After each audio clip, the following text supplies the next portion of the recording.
Oyez, oyez, oyez. Anyone having business before the King's Justice of the Superior Court of Justice, attend now and you shall be heard. The Honorable Madam Justice Hennessy presiding. Long live the King. You may be seated. Unless done in accordance with the Superior Court of Justice protocol on the use of electronic devices, these proceedings are not to be recorded. Thank you.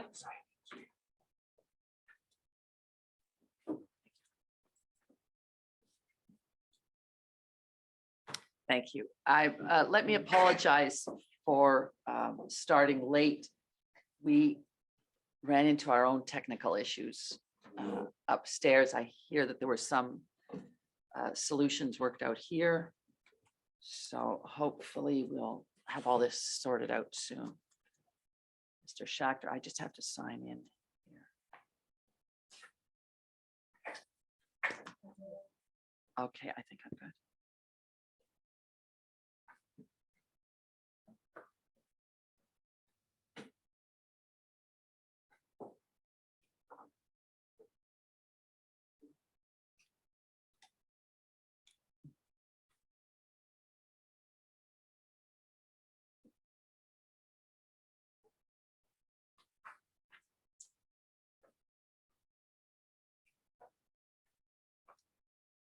And if you tell me where you're going. No, if Mr. Schachter tells me where he's going to be starting. Oh, I'm just going to advise the court of a brief update that happened after court yesterday. Okay, thank you.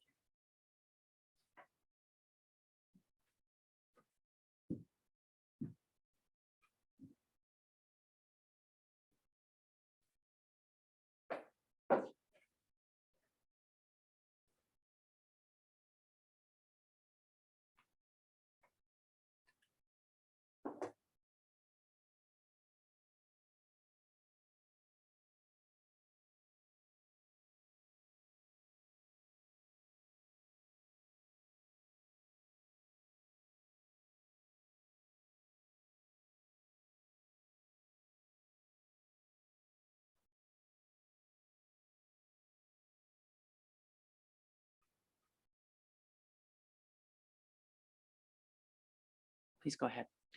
Yes, after court yesterday, the Crown's inquired if I had some further details, as in source and reference in the experts' reports to tab A of Exhibit A. And I said, there's no secrets. I will try and get you something and get more detail. I provided that late last night, and this morning there was an inquiry about even further detail. So I'm going to put together even more detail. I'll provide it to my friends. I'll provide it to the court as a further aid in tracking where the numbers come from, and if that's okay.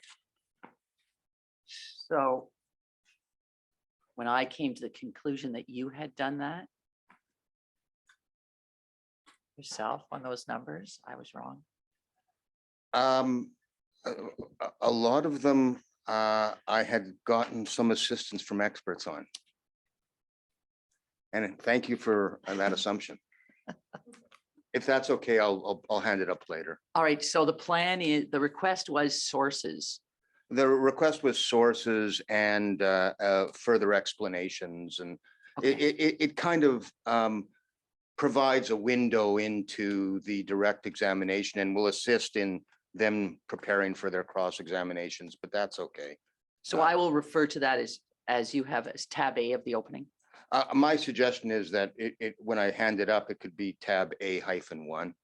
Oh, like the exhibit will be type A-1. well, no, not the exhibit. Oh, This oh, it will chart be that I did. tab. Yeah, I'm just reference as exhibit for identification A-1 if you want. Or we could just give it to you. It's only as my opening statement tab A, which was the summary of experts' opinions at various bring forward rates. I'm just going to provide another one with additional information. That's all. And your thought is to refer to it as a lettered exhibit. Yes, I mean, A1. when we get to my experts will be going through each of those numbers, explaining here's how I got to that number. And that's what I thought I was going to leave it with. Okay, But my friend said, can we have an advance notice of where it all comes from? I said, sure. okay. And because I have to go into the worksheets and with some guidance on that, because you astutely are correct, I didn't come up with the numbers all by myself. I just need a little bit of time to prepare it, that's all. Thank you. Ms. Evans? I'd just like to speak to that issue, Justice Hennessy. It's one thing, I think, to present it as the plaintiff's counsel's representation of what they expect the evidence will be or their understanding of the experts' reports, but it does not reflect the experts' evidence. And just looking at that sheet, I can point out for you concerns and problems that we have. The primary one being that there are numbers in there, we don't know where they came from in any of the expert reports. And that's why I asked my friends, can you You at say least that, you say they're, to you, they are new numbers. Some of them are, yeah. Okay. And, you know, for example, some of the numbers are completely new. We are not able to find them in the expert reports, which is why I asked my friends, can you provide sites for us to let us know where to find these numbers? Mhm. Another concern that I have is that it misrepresents my own expert, Canada's experts, Kersner and Booth's approach, and relegates it to a footnote with a misunderstanding. So I feel overall that this chart does not accurately reflect the positions of all the parties or the experts. It's simply Mr. Schachter's summary. And I'm fine with it, you know, being put in as Mr. Schachter's summary, which he may intend to prove later. But I don't want Your Honor to take it as though this is the guide that Mr. Schachter had said. You'll be turning back to this time and time again over the hearing, is what Mr. Schachter had intended. I think that's what he said yesterday. And what I'm saying is it's not accurate. It's not agreed to by all of the experts. They don't agree that their numbers have been properly represented. And I'm not satisfied with the additional version that Mr. Schachter provided late last night or early this morning. It as well does not provide the site for some of those numbers. So what's your proposal?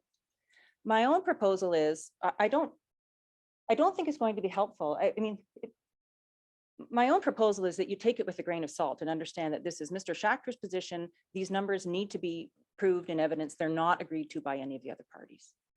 Okay. So I'm just trying to figure out, what's the harm in any counsel in their opening saying, I believe the evidence will be, and at the end of the day, it is submitted to the court that the evidence was not as counsel put it in their opening. Is there any difference? I don't think there is, Your Honor. And so that's why I don't really have a problem with Mr. Schachter having entered it. I just want you to know that, you know, it's not like You're not saying you agree to it now. I do not agree to it. And it's not sufficient that Mr. Schachter has now come up with a more detailed version. And he says, my friends want a more detailed version yet still, and I'll provide another one. I don't want you to be under the mistaken impression that these further iterations are somehow more accurate, or that the Crowns or Canada at least has agreed to them. It still just represents Mr. Schachter's own representation of his understanding of the evidence that will come. And I just would, you know, ensure that the court is aware that this is not a document, certainly not a document that all the parties have agreed to. And it's not even a document that is clearly cited to expert evidence. You're going to have to wait to hear from the experts. So my understanding of the bottom line is Canada is just putting the court on notice that tab A of the superior opening is not evidence.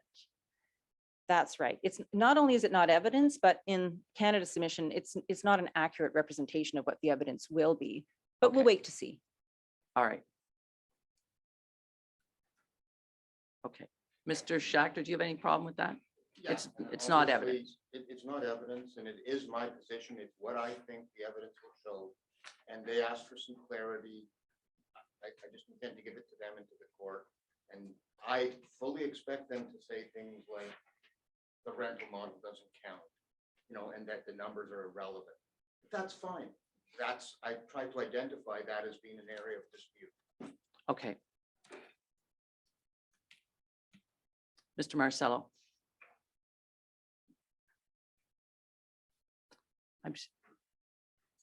Just let me know if this setup, this coming up here to a mic works for you all, but go ahead. I'll try it now and get back to you. So far, so good. Little to say on this, except I think we have two choices. Filing something that clearly purports to be, as everyone has said this morning, the plaintiff's take on the evidence is fine. And as your honor said, we can easily dispute that. And so we could do that and cut this off at the pass. And everybody can open their case and they'll open their case. And at the end of the day, he's either proved what he said or he hasn't. That's the easy way. The secondary way is we stand down and we embark on a collateral discussion about how my friend can represent in secondary materials accurately the position not only of his clients, but of ours. Because if he's going to purport to represent the position of the defendants, consultation is going to be required, or I would suggest it is inappropriate to put that in a document before the court now. So the easy route is route one. Let's just open the case. The secondary route is we have some dialogue about what a compilation that fairly represents everybody's position looks like. Probably not a bad idea in the fullness of time anyway, but maybe not the best idea right now. I know that my expert, who I have now, for better or worse, known for a long time, is You'll know him better. and have never known to be upset about anything, is very upset about the numbers that are being kicked around as being the next thing to be filed with your honor. All right, well, let's just say So- this, there's lots of time for talking. Yes, I don't believe today is a full day or tomorrow. Seems to me that these kinds of conversations can happen yes. and you can come back either, sometime today or tomorrow or Friday morning and see if you want to, if as amongst you, you want to come up with something else for the record. I don't see the harm in it at the moment. Although Mr. Schachter may say, I'll go back to this. An opening is not the evidence. My job is to look at the evidence. Right. And if and when some evidence goes in or an evidentiary aid comes in on consent, that's what comes in. But I would have, and it wasn't I wasn't making light when I said, oh, I thought you had done this yourself. That would be my thought, that's what I was receiving in an opening. Right. Simply that. Counsel brought it. Counsel's best effort to give to the court a summary of the evidence. So we'll have a discussion then, Sure. and we'll see if we can come up with something that's mutually acceptable, or whether the preference of the whole group is just to do the openings and go no further with this. I think that's what you're saying makes it Yeah, makes sense. I want to keep going with openings and in the time that we have available to us, I think there's lots of time to have, probably fruitful discussions as amongst you. Thank you. Thank you.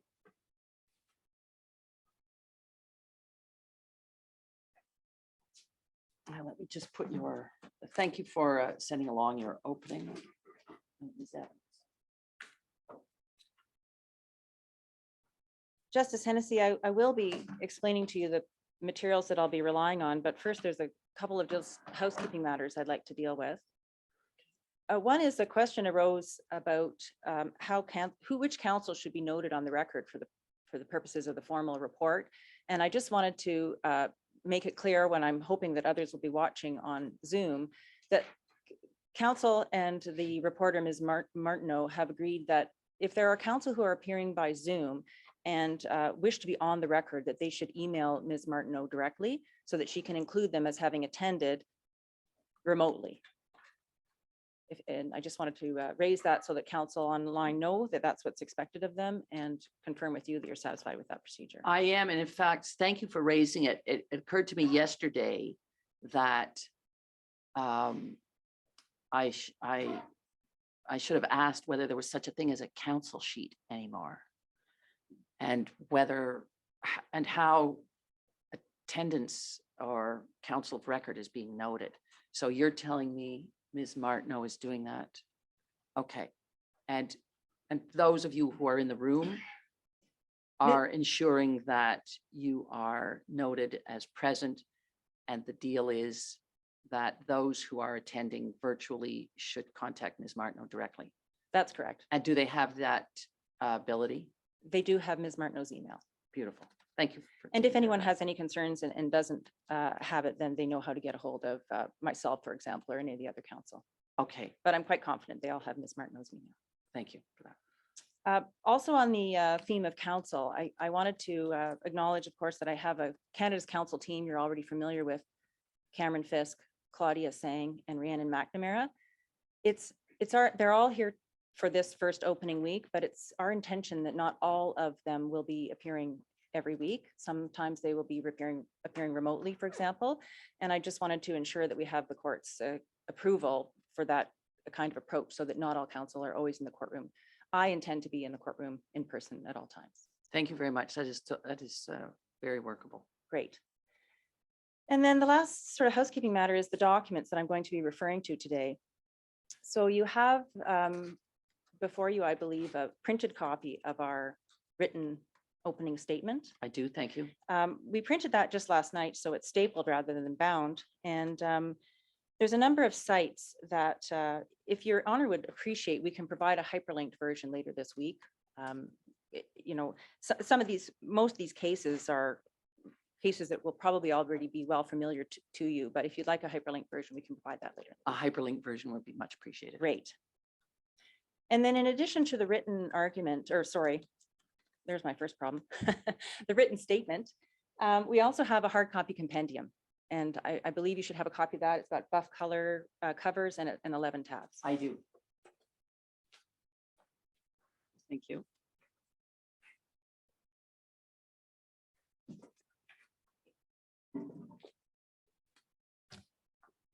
My intention in this opening statement is to provide a roadmap for you of what the key issues are from Canada's perspective and an outline of Canada's position on those issues. Just before you start, do you want them marked as lettered exhibits? I think that would make sense. All right. I think we're up to C. C, I think, for the written statement. And I guess the compendium then should be D. I'm really at the court's suggestion for this, C2 if you prefer. Maybe C2. C2, thank you. It turns out the alphabet only has 26 letters. C for Canada.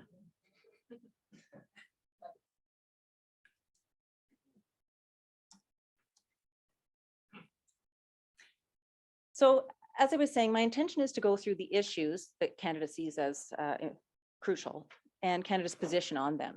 And I am conscious of the fact that an opening statement is not supposed to be argument.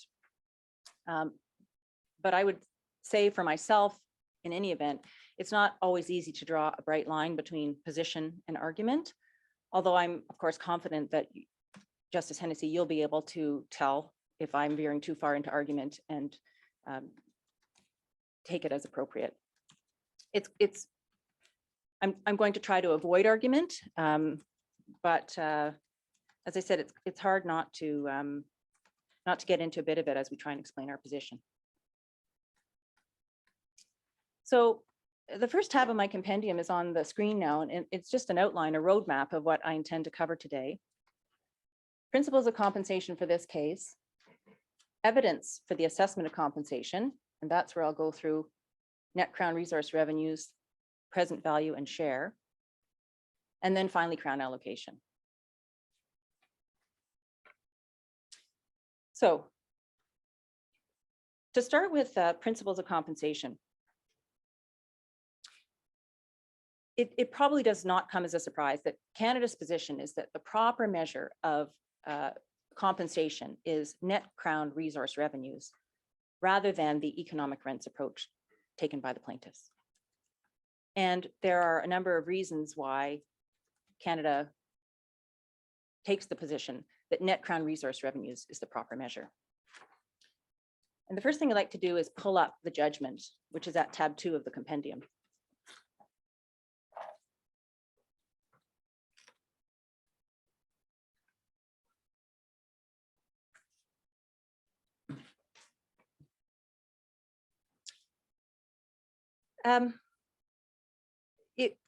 It was the parties' agreement at stage 1, and it's reflected in the stage 1 judgment.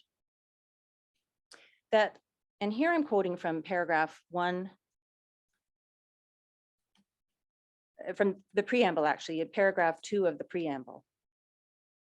Do you have that before you? It's, I do. okay, great. I see that it's highlighted on this version on the screen. So the plaintiffs acknowledged that in addressing this motion, the parties were permitted to address and seek determination of particular issues, including, Sorry, can you just slow down? I was afraid of that. Sorry. I'm just reading. Would you like me to read it again? Go ahead. The parties acknowledge that in addressing this motion, the parties were permitted to address and seek determination of particular issues, including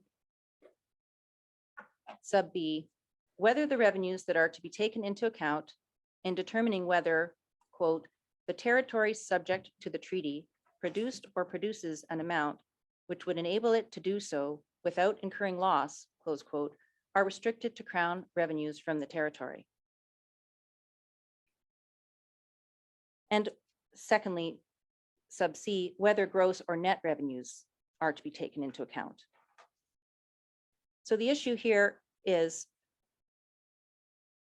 that the Crown, the parties agreed that the revenues to be taken into account are restricted to Crown revenues from the territory.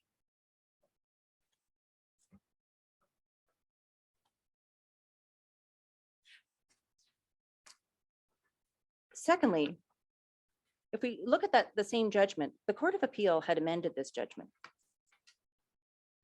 And you'll see at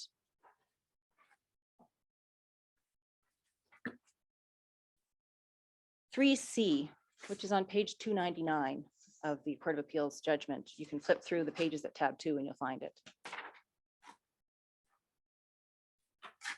Got it? So at the bottom, paragraph 3C of the Court of Appeals amended version of the judgment, the Court of Appeal makes it very clear that failing agreement amongst the parties, the principles to be applied for purposes of determining amounts to be dispersed pursuant to the augmentation promise from net Crown resource-based revenues are subject to further direction by the court at a future stage of this proceeding, which I think the parties understand that that was intended to be stage 3. So again, here, the Court of Appeal is phrasing it in the judgment as though we're talking about amounts to be dispersed from net Crown resource-based revenues.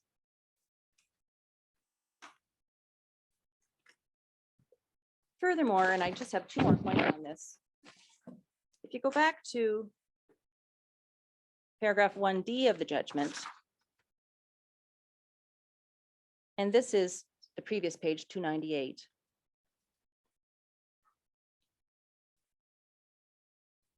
In paragraph 1D, you will see that the Court of Appeal removed part of the phrase there. It says the Crown must diligently implement the augmentation promise. And here's where the Court of Appeal removed the fair share. Mr. Schachter spoke about that yesterday, but they also removed the value of the resources in the territory, which is a further indication that the intent here is that augmented annuities are to be determined on the basis of actual net Crown resource revenues collected. And the final point I have on that, And you add the word, or I'm not sure if you're adding it, collected. Do you distinguish between what I might refer to as NCRR and collected? Net Crown resource revenues collected? What I mean is actual net Crown resource revenues, the revenues that were actually collected, as opposed to theoretically what could have been collected if, Economic rents. yes. So, but if you use the words net Crown resource revenues, I just want to make sure vocabulary is To consistent. distinguish, I understand. Is there ever an NCRR that's not an actual? Certainly the way that Canada views it and the way that I'll be explaining in my opening statement, we see them as distinct. NCRR is one approach. I consider those to be actual. Well, that's net what I Crown- mean. Yeah, and economic rents is something different. Yes. Do you distinguish between NCRR collected and NCRR? No, Okay, same thing. so your last proposition, the intent of the Ontario Court of Appeals change to sub E on page 298. Is that where it It's happens? sub D. Sub in D, taking out the words value of the territory, fair share of the value of the territories. You say that showed an intent that the augmented annuities are to be determined on the basis of the NCRRs. That's correct. Okay. Thank you. And of course, I realize others may differ, but that is, Yes, it helps explain Canada's position. And finally, the last point I'd like to draw the court's attention to is actually the wording of the Court of Appeals decision. And you will find excerpts from the Court of Appeals decision at tab 4 of the hard copy compendium. And here I'm looking in particular at paragraph 606 of the Court of Appeals decision.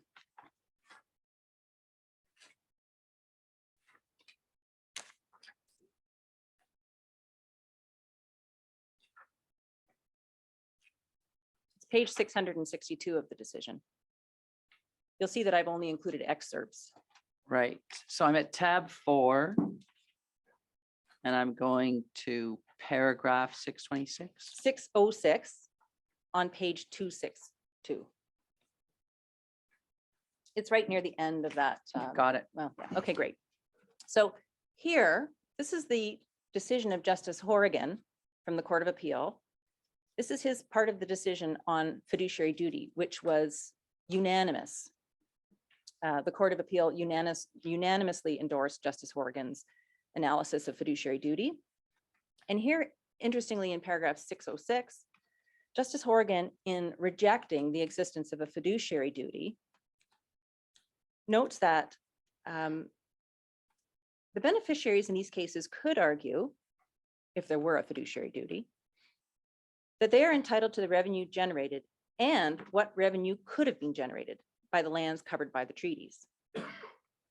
For example, an argument might be advanced that the Crown set mining rates at too low a level in order to attract investment, create good paying jobs, and generate tax revenue.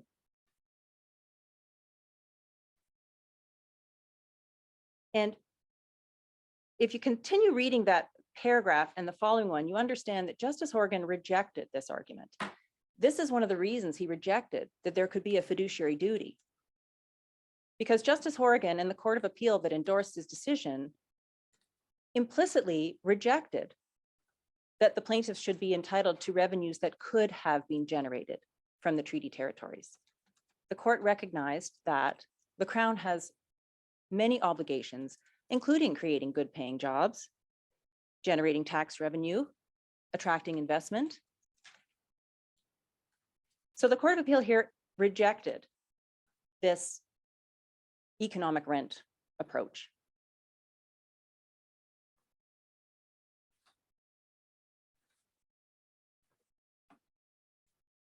So for this reason, among others, Canada takes the position that the proper measure for assessing compensation is actual net Crown resource revenues, not what might have been or could have been realized in a different world.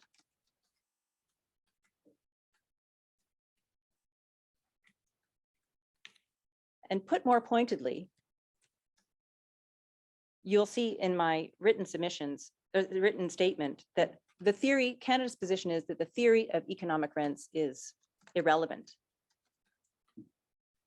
It is hypothetical and unrealistic.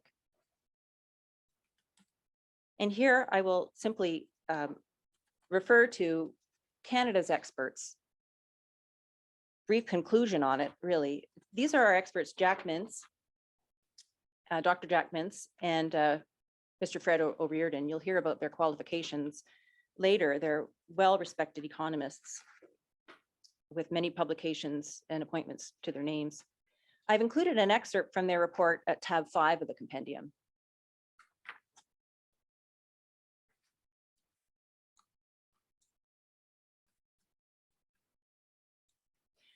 And you will see that they respond to an allegation or suggestion by Professor Stiglitz and Mr. Hutchings that perhaps the Crown deliberately did not realize all of the full economic rents it might have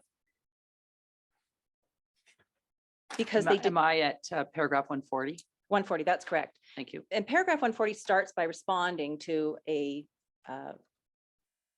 point made by Professor Stiglitz and Hutchings that's described in paragraph 139 above. Professor Stiglitz and Hutchings suggested that perhaps the Crown deliberately did not collect the full economic rents it might have as a way of not fulfilling its obligation to the First Nations.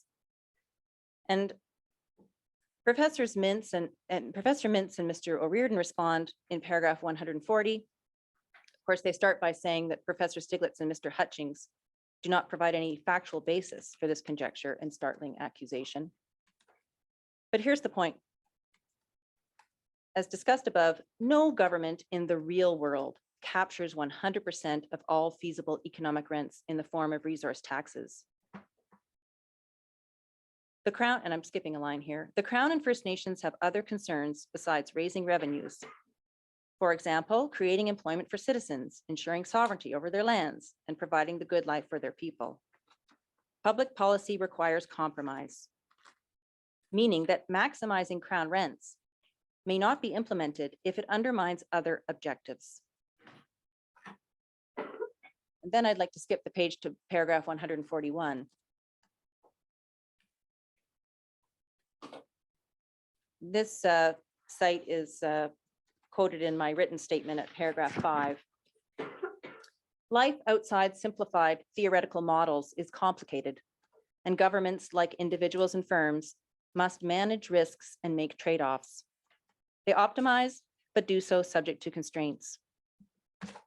Their constrained objective function, in other words, is quite different, more complex, and potentially even conflicting with one that is to simply set tax policies that extract 100% of all possible economic rents from lands and resources in the form of taxes to maximize economic efficiency and remove all distortions. That is a summary of what you will hear from Dr. Mintz and Mr. O'Riordan. They will explain in their testimony why the theory of economic rents is too hypothetical and inappropriate in this case.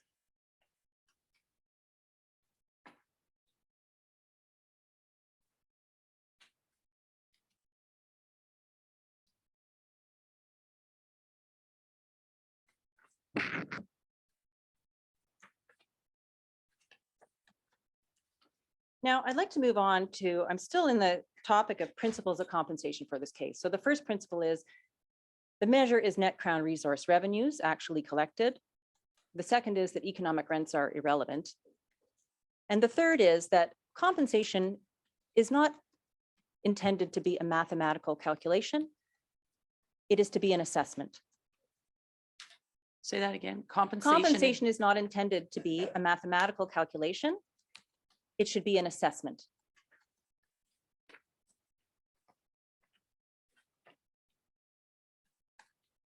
So all of the experts, as economists, present mathematical calculations. They take the net Crown resource revenues or the economic rents through complicated math that we hope they will be able to explain to us. And then they bring it forward with complicated applications of rates of return to present day values. Then they take a share, and most of them take a percentage-based approach. You understand, you heard from Mr. Schachter that his experts propose 84%. It's a very specific number that they'll have to explain. But all this math creates a false sense of certainty and precision. And it is impossible and completely unrealistic to be that precise this many years later with so many variables, such as what is or is not to be considered a resource revenue. Certainly expenses are even more complicated. So the But idea, it's not that you can't be precise this many years later. It's that you don't agree on the character of what should go into a calculation. I mean, presumably you can be as completely precise if you spend another 15 years agreeing on what goes into the calculation. The issue is on a conceptual level that you disagree, isn't it? I think it's more than that. For example, you'll hear from the experts that in some cases they are unable to determine exactly what the expenses were, so they'll take a ratio. Okay. And that's imprecise. And, I would suggest that that's imprecise to just pick a ratio and say, we don't have the figures, so we'll just apply the same ratio for everything after 1946, for example. So that, So in the absence of good record keeping. yes, yeah. Okay. In the absence of appropriate detailed records, there is going to be imprecision. And what I'm trying to advise the court is that don't get wrapped up in these precise numbers, because the reality is they're really not that precise, and you're not really required to take a mathematical approach. The court's role is overall to find a solution for compensation that is fair and proportionate.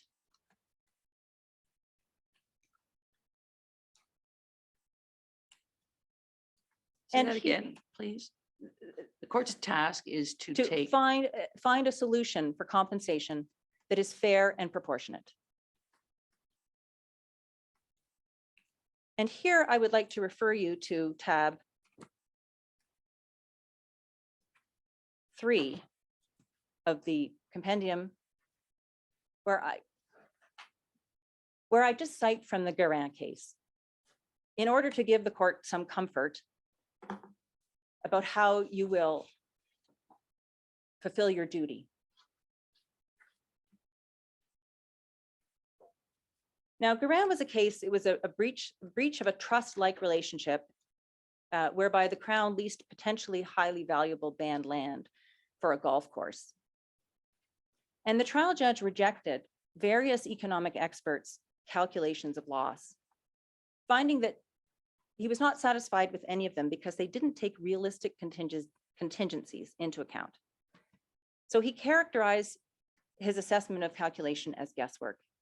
And you'll see the paragraphs that I've cited from the trial judge's decision in Guerin, and then the Supreme Court's gloss on it afterward. The paragraph that I've cited there, you see it on the screen before you, is even though damages may be difficult or almost impossible of calculation, if a court is satisfied damage or loss has indeed been sustained, then a court must assess damages as best it can, even if it involves guesswork. In considering the amount to be awarded, I experimented during my deliberations with various approaches. I did so in the hope I could eventually set out some even perhaps vague mathematical basis for coming to this sum, but I found myself unable to set out a precise rationale or approach, mathematical or otherwise. The dollar award is obviously a global figure. It's a considered reaction based on the evidence, opinions, the arguments, and in the end, my conclusions of fact. And this approach was approved by the Supreme Court in the following passage, where at the bottom of the quote there, the Supreme Court relies on an earlier case to say, the trial judge's task was not an easy one, but I think he did the best he could.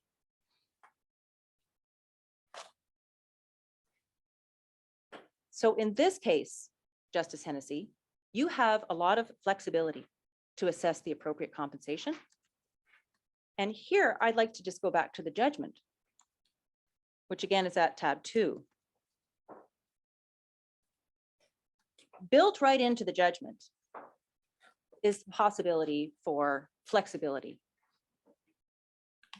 For example, paragraph 1A of the judgment. This is on page 297.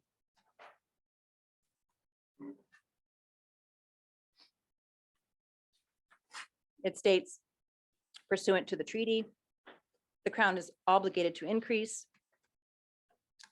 And the First Nation treaty parties have a collective treaty right to have increased from time to time the promised annuity payment. From time to time suggests there's flexibility.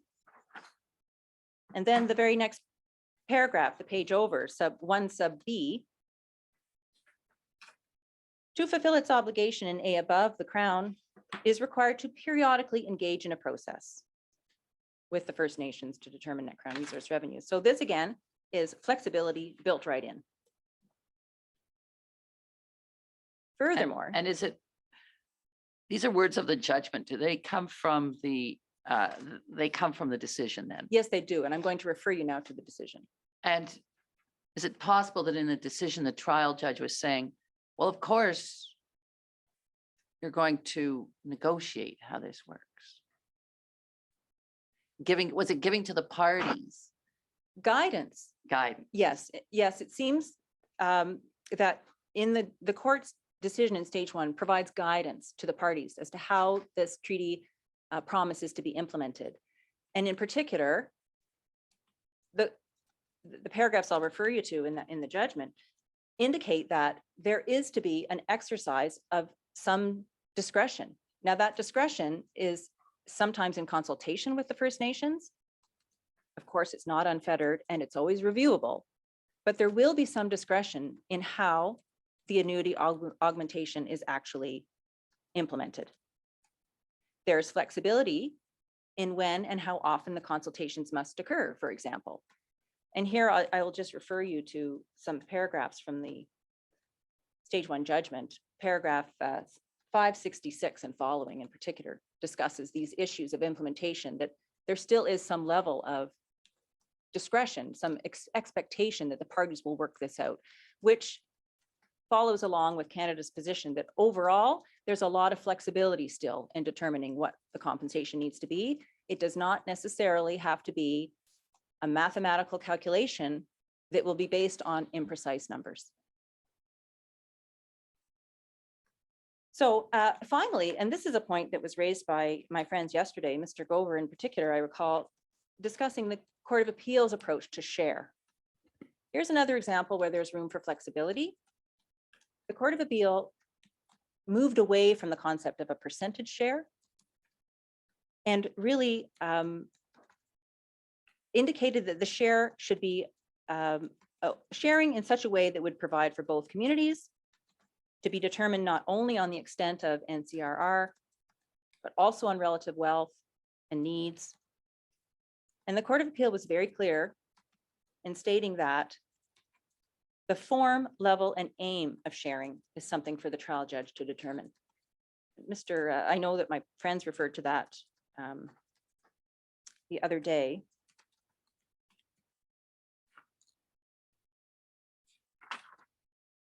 And the site for that, if you'd like to turn it up, is, I can show you where in the Court of Appeal said that in particular. It's at paragraph 323 of the Court of Appeal decision, and you can find that at tab 4 of the compendium. Thank you.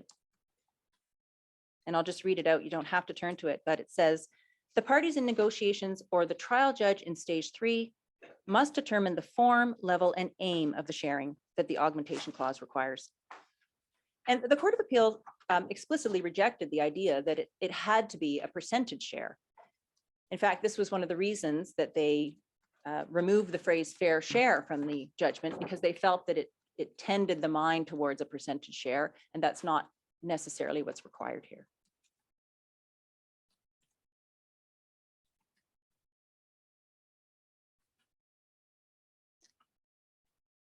So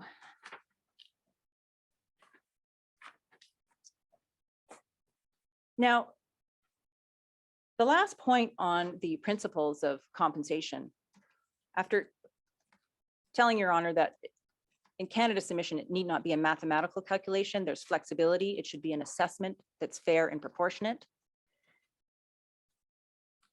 The next point is that compensation, Canada recognizes, must put the plaintiffs in the position they would have been in, but for the breach. And that will include compensation, not just for the lost annuity augmentations in every year, but for the loss of value, the loss of opportunity, the loss of the opportunity to use that money. And that's where we will get into the present value analysis. So when I turn back to my roadmap, we discussed the principles of compensation for the case. The next thing I want to discuss is the evidence for the assessment of compensation.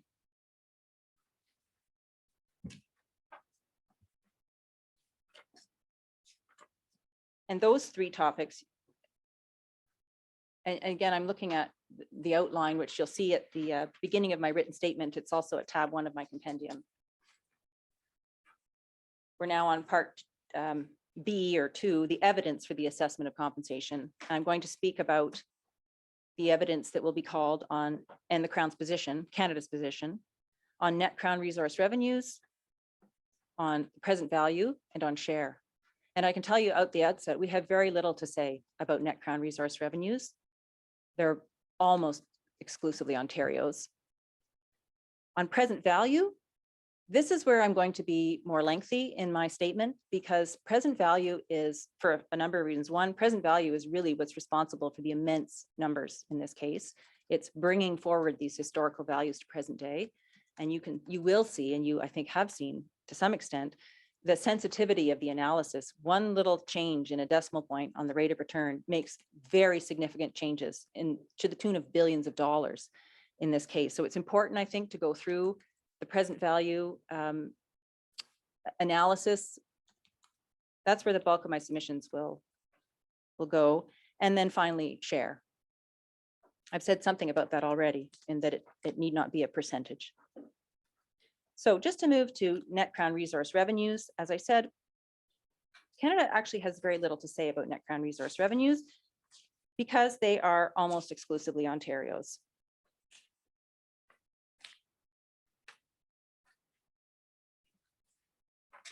They being the revenues. Yes, the NCRR, the net Crown resource revenues are almost exclusively Ontario's.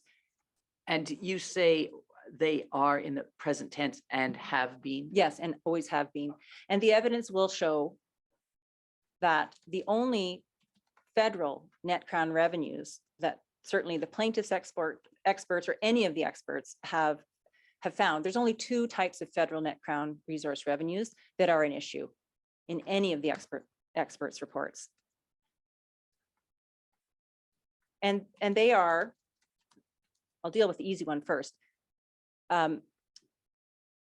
At Confederation, most of the land, of course, almost all of the land went to Ontario at Confederation, but ordnance lands, which are military lands that were given to the Dominion directly from the Imperial government, those went directly to the Dominion. There's an example, there's a historical evidence in the area of Sault Ste. Marie in 1874 that there was a $48 sale of federal ordnance lands.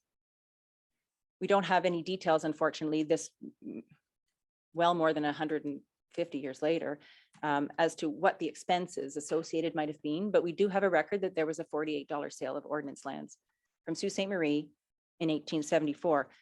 And that is mentioned and addressed in Canada's expert report. It wasn't relied on by the other experts, but we acknowledge that that is a federal revenue from the treaty territories. The only other federal revenue my friends alerted you to yesterday. And do you say that's in the Superior Territory? Yes, Sault Ste. Marie.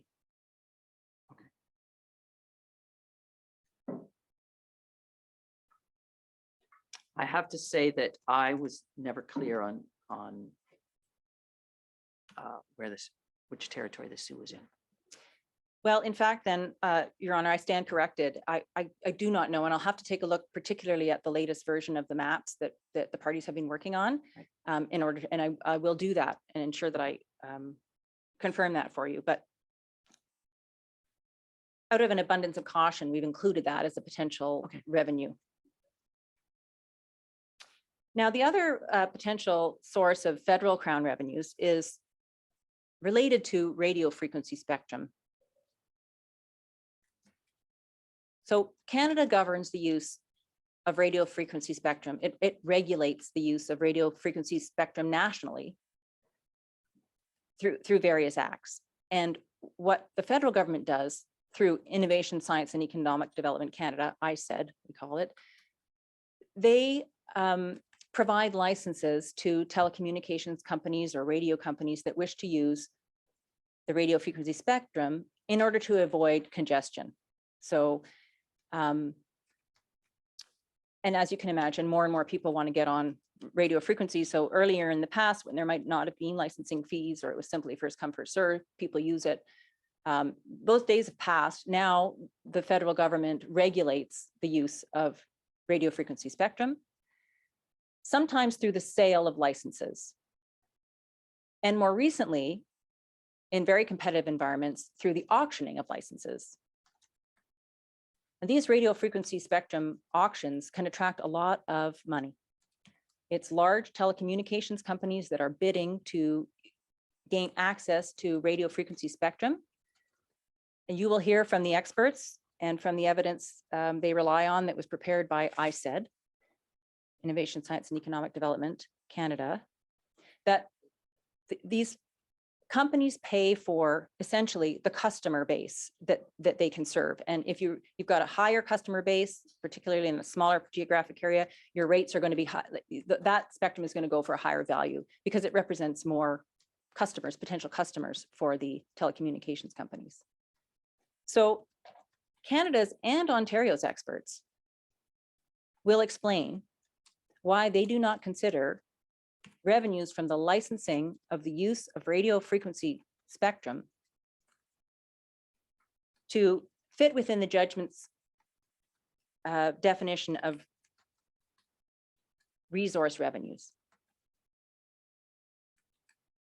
The judgment says that, and of course it's subject to further direction of the court, I acknowledge, but the judgment contemplates that resource revenues are those, and here I'm citing from paragraph 3B of the judgment. If you wanted to turn it up, it's at tab 2, but I think you know where I'm going with this. 3B of the judgment indicates that for the purpose of determining the amount of net Crown resource-based revenues in a particular period, relevant revenues to be considered are Crown resource-based revenues arising directly or in a closely related way to the use, sale, or licensing of land, which could include the waters in the treaty territory.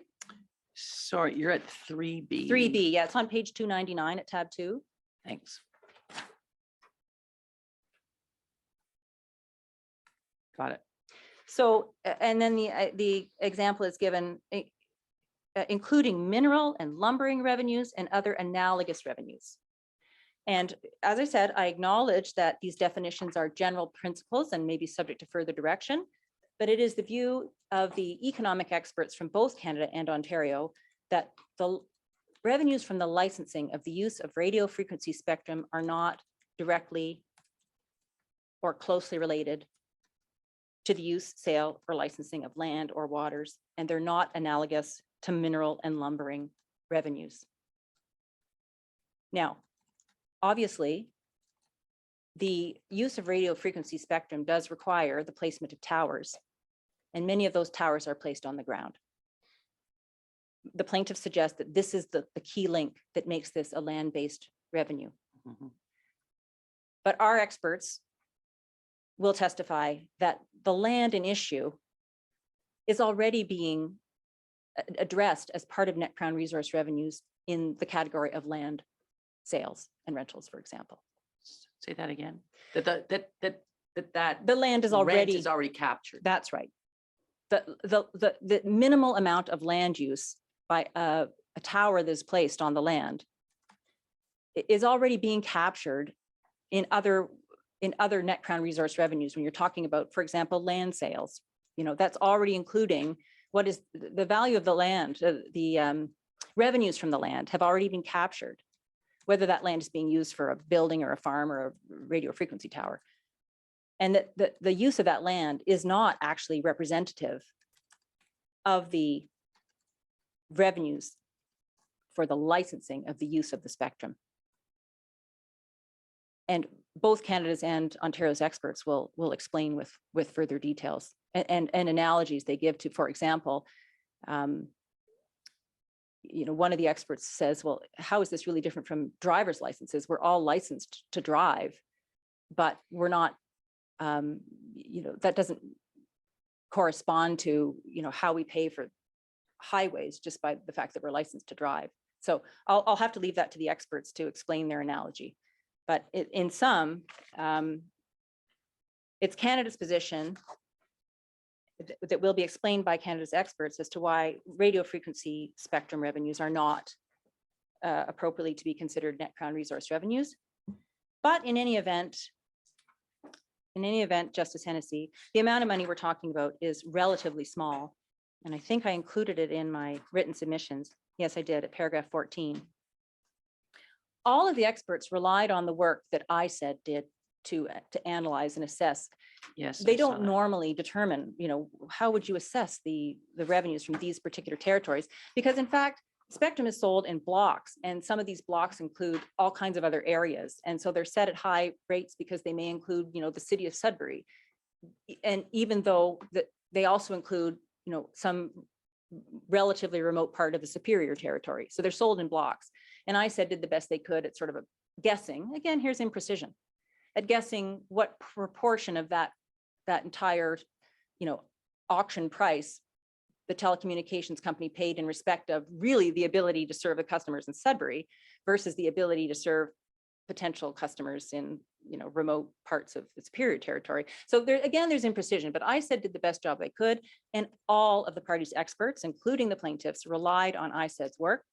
So I'm pleased to say there isn't any disagreement about this, and it's that the net revenues from spectrum licensing fees and auctions in the last 20 years have been roughly $43 million. That's at paragraph 14 of my written statement. So I mentioned that to say that, strange as it sounds, $43 million is small potatoes. And remember, that's the total net crown resource revenues. It's not a share that might be due as part of augmented annuities. Is that a share of net revenues? No, it's not a share. It's just. Or sorry, is that net It's net. revenue? It's net, yes. And it's actually not brought forward to present value, that figure, but I do have those numbers available in my brief. I can show them to you if you're interested. So $43 million. Now, these revenues have only been realized in the last 20 years. So the bring forward isn't as impactful on revenues that have only been realized in the last 20 years. But you will see at tab 7 of the compendium,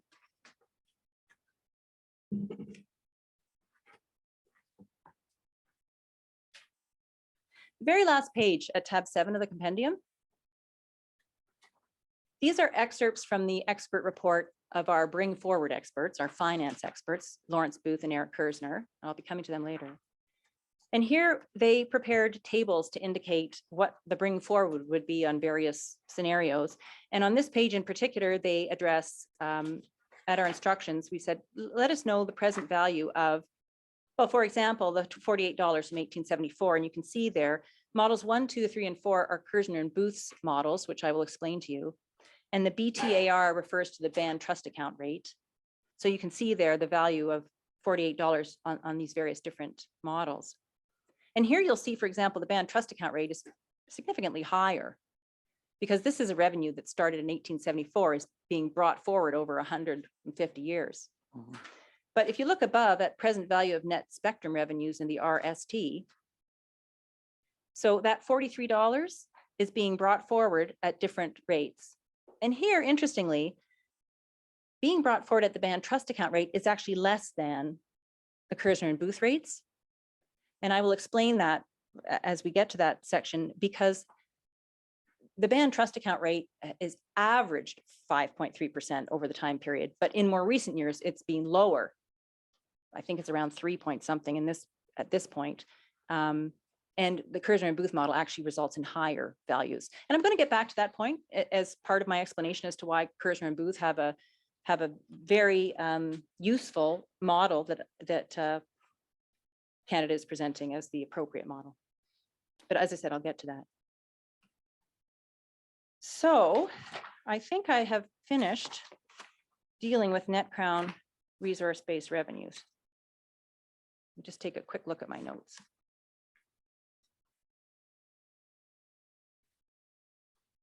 Yes, I think I have. So the next section is present value. Can I just get the time? How are we doing for time?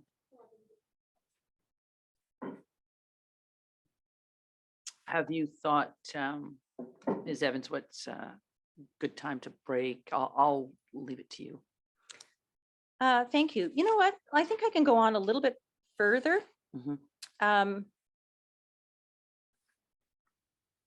Yeah, I've got a good place to break later if we want to carry on for just a little bit Yes, longer. go ahead. So getting back to this present value idea, and I had said at the outset or earlier on in my statement that the compensation should not, of course, the Crown acknowledges, Canada acknowledges, the compensation is not just the actual lost annuity in a particular year, but it's the loss of the opportunity to use that annuity, what that annuity would have represented over time. So the loss needs to be somehow converted into present day values. And you'll see or hear the language use of bring forward. It needs to be brought forward, or what is the bring forward rate, which is this idea of how you convert historic dollars into present value. Now, the most easily understood mechanism, I think, for lay people is just to think about a rate of interest. But Justice Hennessy, you'll know that even prejudgment interest is subject to the court's discretion. It's flexible, and a nuanced approach is required. So it's Canada's position that once again, you do not have to apply strict math to arrive at compensation that is fair and proportionate. That there will be nuance in the application of a bring forward rate or in the process of determining the present value. It's not just a straightforward, apply this interest rate to the whole amount.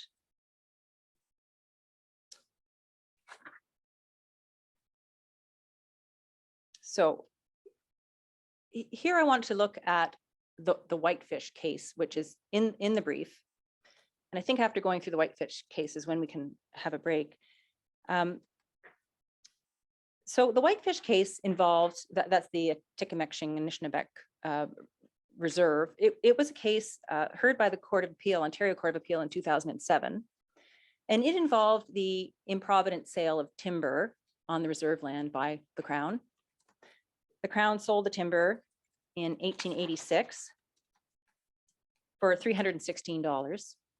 And the trial judge found in that case that the fair value in 1886 was $31,600. So then the court had to consider what is the way to bring forward or compensate for the lost opportunity to use that $31,600. And the Court of Appeal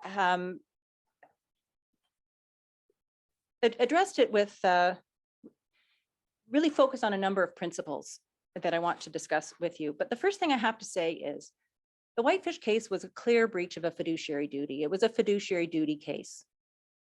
The Crown sold the land or sold the timber on behalf of the First Nations and didn't sell it for a good enough price. There was no dispute in that case that it was a fiduciary duty case. And the Court of Appeal looked at possible compensation. They looked at common law damages and they looked at equitable compensation. And in fact, the case is helpful for explaining where those two types of analyses or bases for compensation differ. There are some differences in compensation owed for breaches of common law duties versus a breach of something like a fiduciary duty, which attracts equitable compensation. And as your honor will know, Justice Hennessy, breaches of fiduciary duty often attract higher level of damages, reflecting sort of the deterrent quality the nature of the breach and the deterrent quality. So I'm not advocating, Canada's not advocating for an equitable compensation approach in this case. In the case before you, this case before you is not an issue of breach of fiduciary duty. Rather, it's a breach of the duties flowing from the honor of the Crown. Now's not the time for me to get into the differences between the two and the compensation they might attract. In fact, this is an issue that is live before the Supreme Court in this case, so I'm not going to go there now. I just want to point out to you that it's Canada's position that Whitefish, as a case that deals with a clear breach of fiduciary duty, would represent the high watermark of compensation, the basis of compensation that would be applicable in this case. So A high water mark for how to exercise the present value, how to engage in the present value exercise. that's correct. That's correct. So the principles that we glean from the Whitefish case are a few, and I can show you the paragraph numbers that I have sidebarred in the compendium, but let me just summarize them for you now. The Court of Appeal in Whitefish found that compensation for lost opportunity, the lost opportunity to use the $31,600 that band should have received in 1886. That compensation needs to be flexible, assessed, and not calculated, which gets back to the point I made earlier on in my statement about you need not have a mathematical, you need not use a mathematical approach to arriving at compensation. It's to be assessed, not calculated. It's to be fair and proportionate. And in other cases, it's been described as fair and just and proportionate. And furthermore, what's interesting about Whitefish is that causation, remoteness, foreseeability can enter into the analysis. And I draw that to the court's attention because in some of the case law, there's this view that equitable compensation does not include an analysis of whether the loss was foreseeable or what the causation was. It's to be applied, absent concerns about foreseeability, remoteness, causation. But in fact, on a close reading of those cases, which include not just Whitefish, but Southwind and Hodgkinson and Sims, and I've got those cites in the footnotes of my written statement, they actually do indicate that causation, remoteness, foreseeability can enter into the analysis if necessary to do justice, if necessary to arrive at a just and fair result. And Whitefish is an excellent example of a case that was clearly compensating for breach of fiduciary duty. And nonetheless, the Court of Appeal took these issues of foreseeability into account. And they did so by finding that although the loss of opportunity could be accounted for using compound interest, that was subject to taking realistic contingencies into account. And even that was a bit of a novel part of the Whitefish case, because in fact, at the trial level, the trial judge had taken the $31,600, and under the applicable regulations at the time, the Crown was to have put 90% of the proceeds of the timber sale into the band trust account. And so the Whitefish band argued, well, then you should value at least 90% of the $31,600. In fact, I think they said value the whole $31,600 at the rate it would have attracted at the band trust account rate. That's where the Crown was supposed to put the money, give it the band trust account rate, compounded over the years from 1886. The Crown in that case at the trial level argued, no, it's not clear that compound interest is appropriate. Compound interest isn't typically awarded, and there are limitations on interest owed by the Crown. And the trial judge decided, interestingly, he found that if he'd brought forward the $31,600 at the band trust account rate, it would have amounted to 23 million, I think is what it was. Whereas what the trial court did was say he was going to give just the inflation adjusted amount of the 31,600 up until 1992, when the Crown became liable for prejudgment interest under the Crown Liability and Proceedings Act. And then from 1992 forward, he used the PGI rate, the prejudgment interest rate, and came up with a total of 1.1 million. So there you had, going before the Court of Appeal, 23 million, brought forward 100% compounding at the band trust account rate versus 1.1 million, the trial judge is finding. And the Court of Appeal said neither approach was right. The Court of Appeal said compound interest is available as an element of equitable compensation. And that's a very helpful point. And that's why Canada, in this case, concedes that lost opportunity does need to be compensated for. It can include compound interest per Whitefish. But the court in Whitefish was clear that although interest could be compounded, this does not mean that Whitefish is entitled to all the money that would have accumulated over all these years if the 31,600 had just been kept in the band trust account rate. This is an important point, so I want to take you to the exact part of the decision.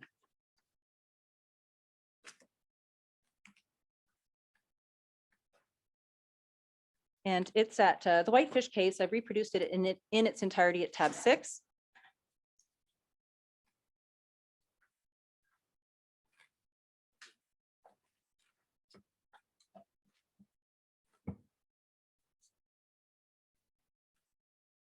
And the part that I want to draw your attention to is at paragraph 103.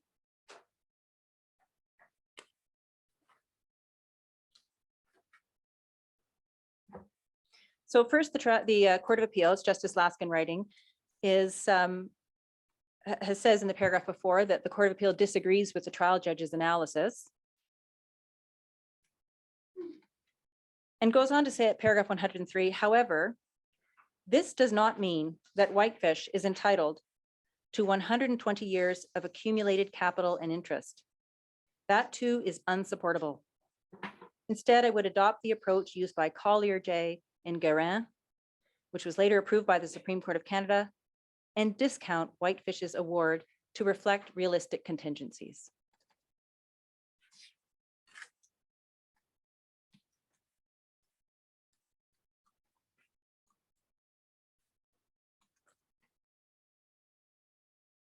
And then at paragraph 110,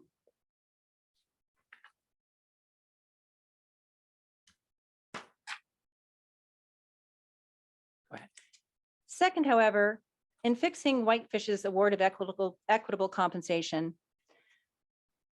I think it quite appropriate to take into account that over the years, the band would have spent at least some of the interest earned on its capital investment of 28,440. That is 90% of the 31,600. When I was telling you that 90% of it was required by the legislation to be put in the band trust account rate. And perhaps even some of the capital itself. This is one of the realistic contingencies that must be accounted for if the award is to be fair and proportionate, as Whitefish concedes it must be.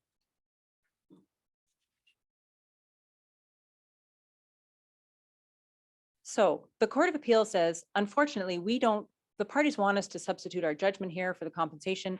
We don't have the right evidentiary record to do that because we don't know what those realistic contingencies were.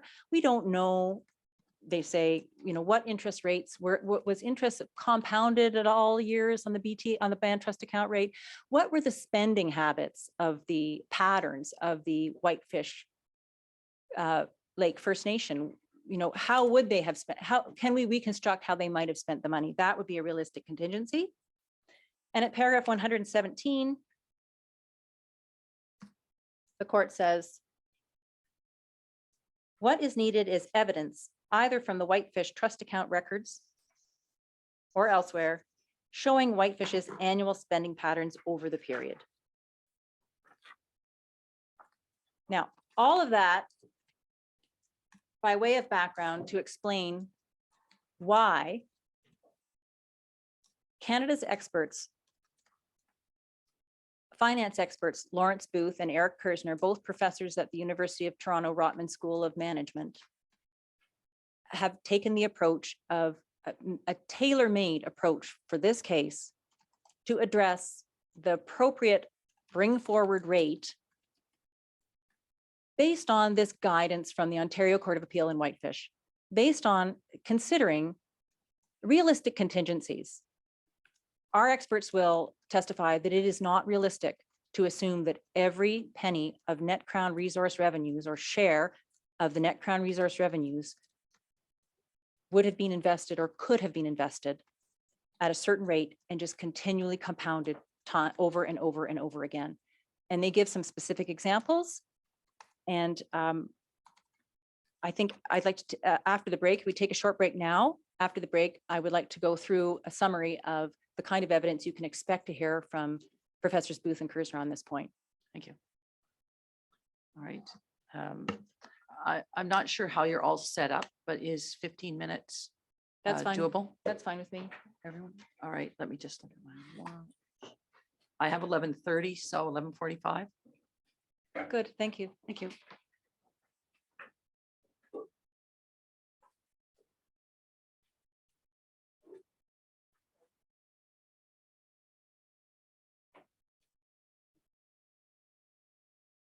This court will recess until 11:45. Thank you.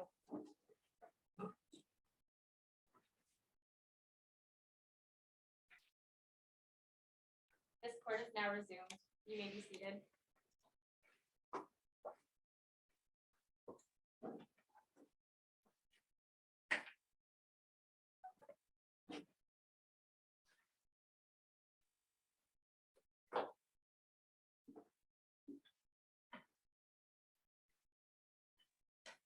I'll just get signed in. Okay. Thank you. Thank you, Justice Hennessy. On my roadmap, I'm still at the part where we're talking about the evidence for the assessment of compensation. The second part, present value. And before lunch, I propose to get through the present value bit and the share bit. Then hopefully we can break for lunch and I'll do Crown allocation in the afternoon. Okay. I would like to meet with participating council briefly sometime possibly over the lunch hour, either before everyone goes off to lunch or when we come back. And I've asked our court officer to double check to see if. Okay, great. Thank you. So picking back up where we left off, we were talking about the Whitefish case, and I was Yes. explaining the case in order to preview what our experts, Lawrence Booth and Eric Kersner, have to say. The one thing I will acknowledge is that the Ontario Court of Appeals decision in Whitefish has been criticized in other cases, mostly before the specific claims tribunal, which incidentally has a statutory limit of $150 million. It's being criticized. Not every court or specific claims tribunal judge agrees that a realistic contingency should include how the money would have been spent. I just want to acknowledge that now. I'm sure you'll hear from my friends when it's time to make argument on these points. But from Canada's point of view, the Ontario Court of Appeals decision in Whitefish is good law. So I'd said earlier that the easiest way to think about bringing money forward to present day value is by thinking of it in terms of interest rates, because that's something that as lay people we're familiar with. How much interest are you getting on your investment?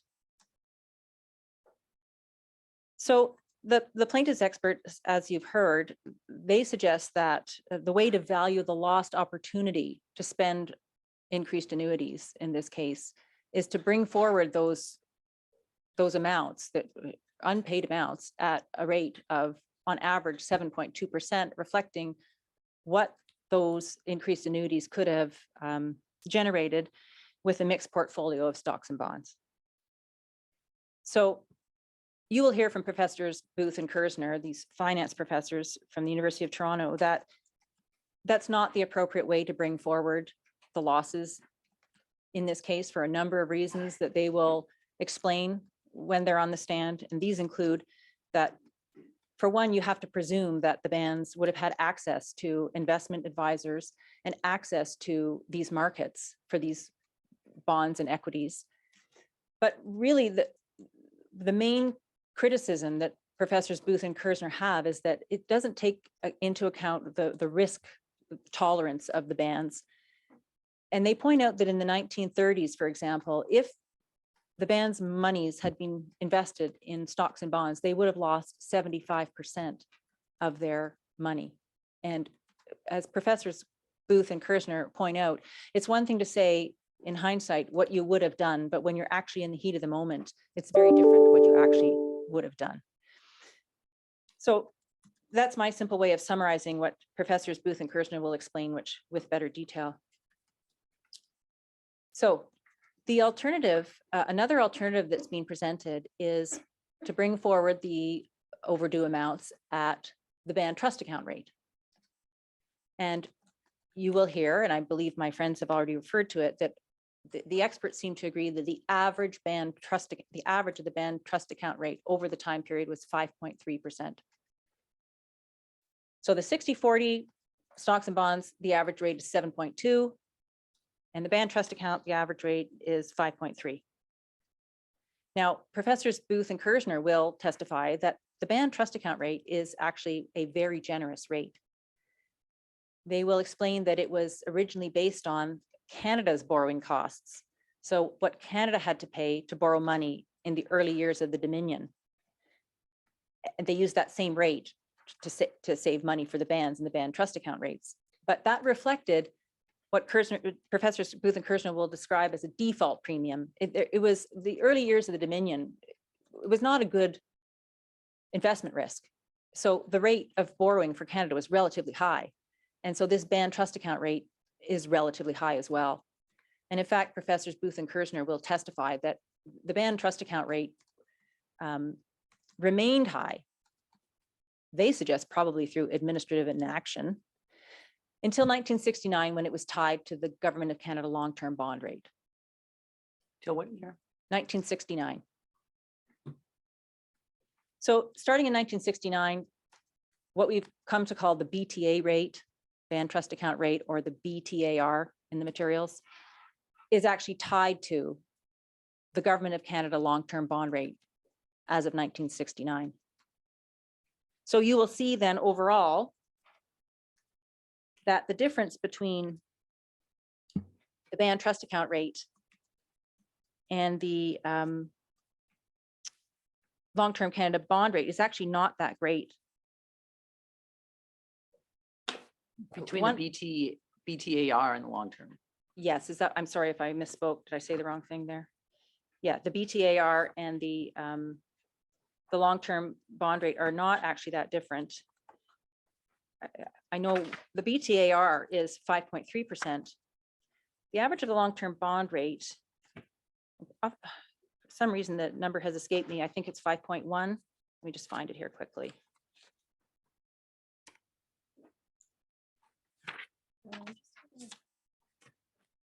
Okay, Just one moment. I'll just ask you to take a moment. Ms. Evans, the reporter has a technical issue to solve. Well, that's wonderful timing for me. And I just found it. Mhm.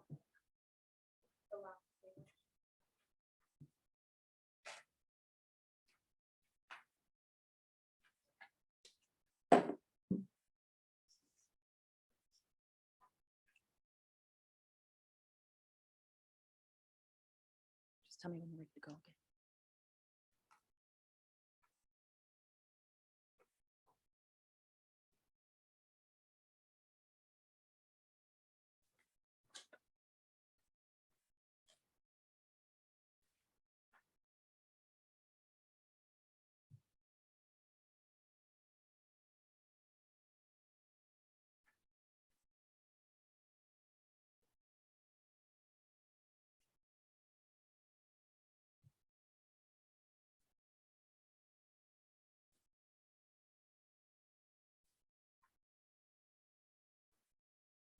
Thank you, Your Honor. Apologies. No problem. at all. Thank you, counsel. So the different rates you can find at the last page at tab 7 of the compendium, which is excerpts from Professors Booth and Kersner's report. Table 7, they show the average annual rates of the band trust account rate at 5.316. Sorry, tab 7 at. Tab 7, the very last page. Thank you. We looked at this page earlier when we were discussing how to bring forward $48, for example. Right. So you see the rates there, 5.3 for the band trust account rate and 5.01 for the long-term bond rate. And again, the point being that they're similar because since 1969, they've actually been tied. But Professors Booth and Kersner will testify that the band trust account rate and even the long-term Canada bond rate are not the appropriate rates of return to use on a global basis for every bit of spending. Because they'll explain in their finance way that those rates represent the long term, but it's paid out on a short-term basis. And so it really represents a rate, an exceptionally good rate that most investors would not have access to. They'll explain that. I just want to mention that, you know, they have a number of reasons why they consider these rates to be inappropriately high for most of the exercise of bringing forward to present day value. So what do Professors Booth and Kersner do? They created a tailor-made approach for this case. They looked at evidence from band trust account spending as a component of their analysis. And to do that, they relied on band trust account summaries that are available in the public domain, having been part of the Indian Affairs annual reports over the years. And they found band trust account summary statements for these bands from 1888 to 1956. Sorry, it's from 1880 to 1957. Sorry about that, from 1880 to 1957. Now, that's a lot of data for a lot of bands. And so for the sake of efficiency and timeliness, they took a sample of those bands on instructions from council. And because at the time they were addressing the issue not only for the Robinson Superior bands, but also the Robinson Huron bands, their sample includes 10 Huron bands and 6 Superior bands.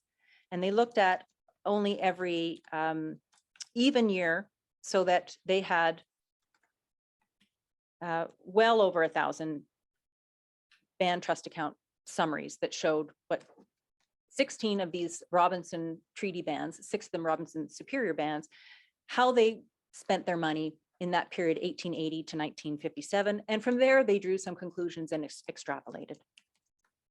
So what they found was they categorized the spending in the band trust account rates into three broad categories.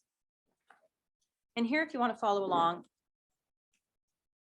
in my written statement, I am at paragraph, well, page 13. Thank you.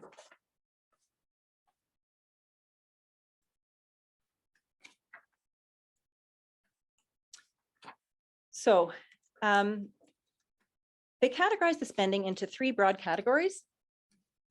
And we have put up on the screen here one of the documents that's in the compendium as well. You'll find this in the compendium at tab 7. So you can follow along sort of in both places. They figured that money, let's look at it this way, money that should have been paid to the bands, which is in the form of augmented annuities. Professors Booth and Kersner say, let's say some of it would have been just saved, put in the band trust account rate and saved. Some of it would have been spent in various ways. So the portion that would have been saved, Professors Booth and Kersner say that's appropriate to earn the band trust account rate. And the other portion that would have been spent or invested is also roughly about 50%. Over time, every year it was slightly different, but over time on average, they found that roughly half would be saved at the band trust account rate and roughly half would have been spent or invested, because you can look at spending as a type of investment. So of the spending, they categorize that into 3 subcategories, and you can see that on the flow chart. Consumption-based kind of spending, and the examples that they gave were when they went through the band trust accounts, food, funerals, relief, these kinds of payments. And they said, let's categorize that as consumption-based.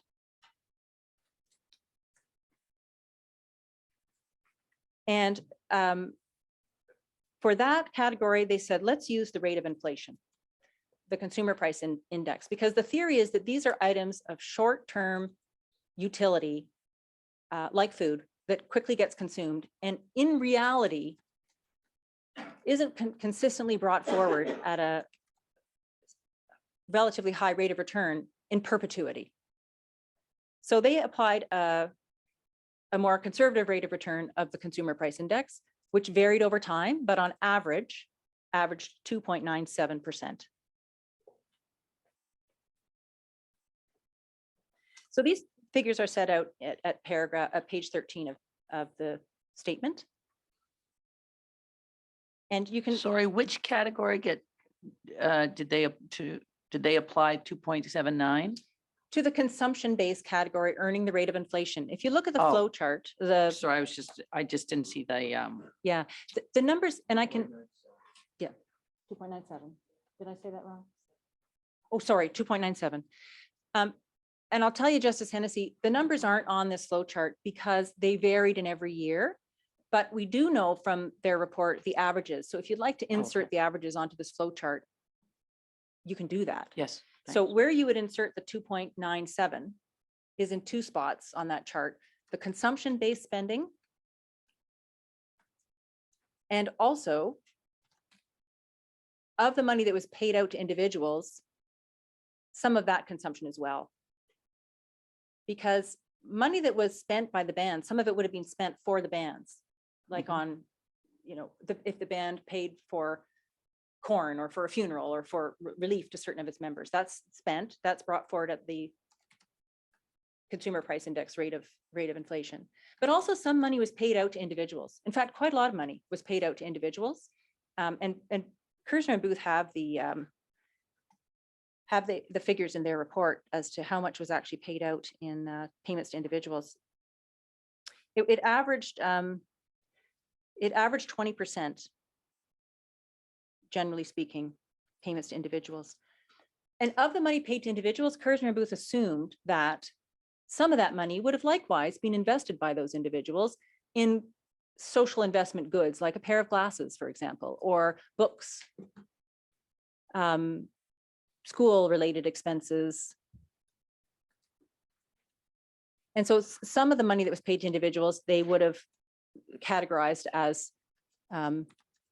social investment type of savings.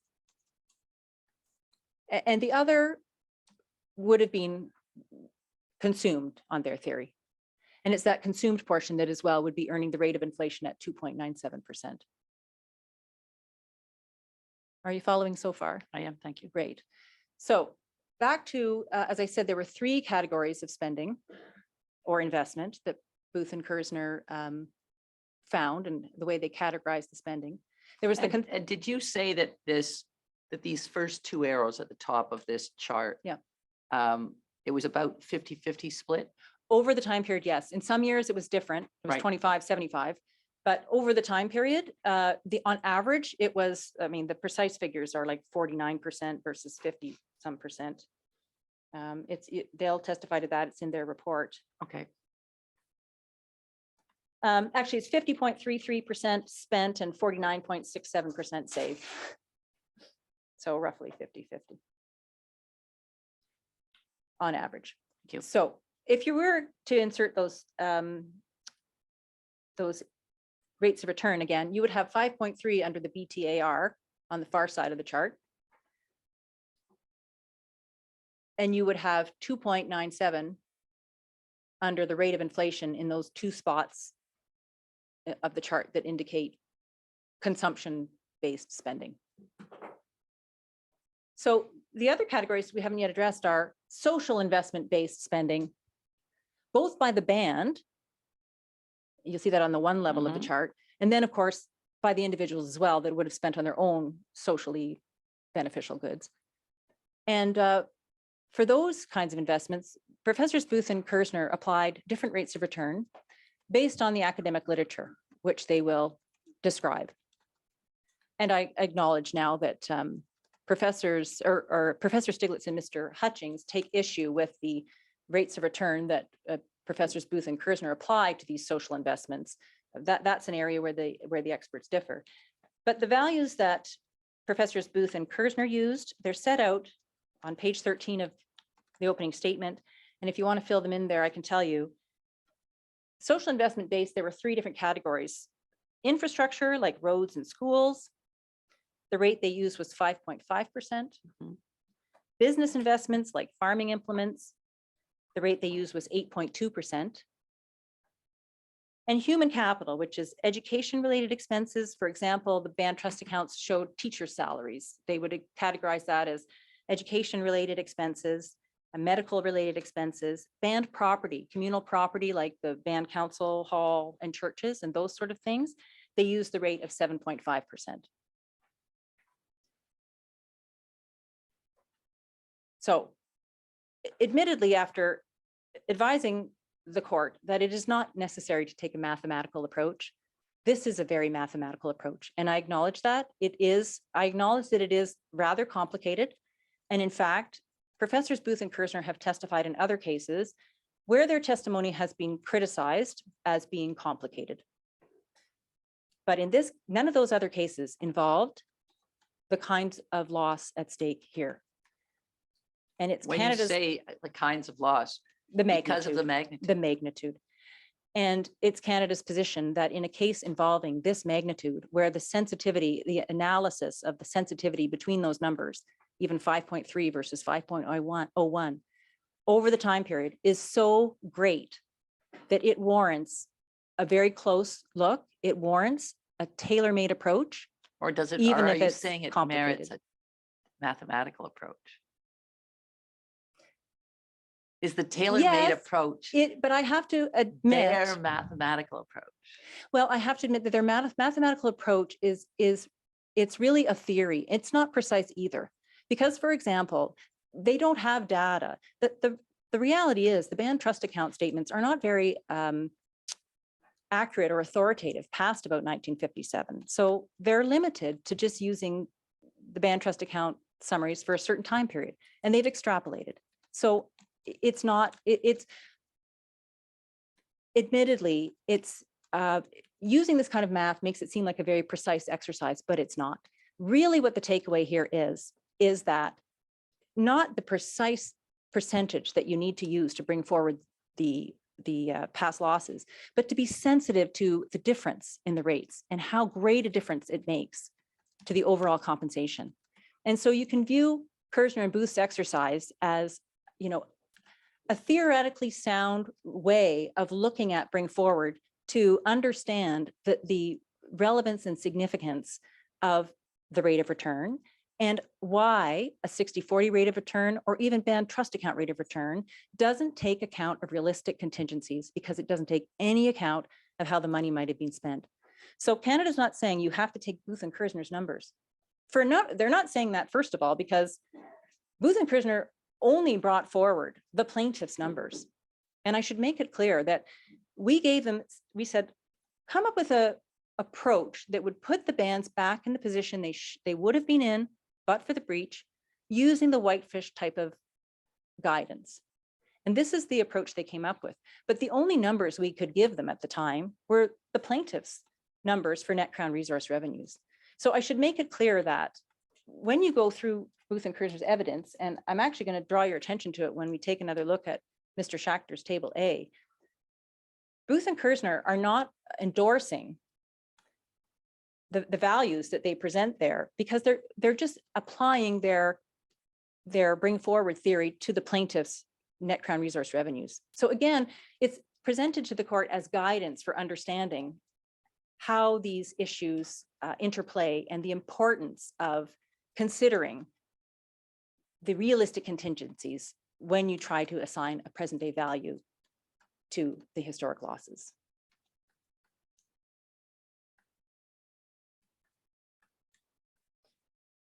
So now, overall, the overall average of Kersner and Booth's rate, because you see there's a mishmash of different rates, the overall value that they come up with 4 different models. And they do that because they say, well, for example, money spent or consumed by individuals, there's different theories on, generally speaking, Canadian data shows that the average individual spends 80% of their income and saves 20. And, but then people can argue about, well, what does saving really mean? Because there's different ways of investing. For example, you're investing in a pair of eyeglasses. So that should really be considered saving rather than spending. People will differ on that. Or do poor people save? Very good point. And that's also addressed by Kersner and Booth, and I'll get to that. So they acknowledge that there are different views on what is the appropriate analysis of saving versus spending. Is it 80-20? Is it 65-35? Well, Professors Booth and Kersner use both approaches, and that's why one of the reasons they come up with 4 different models.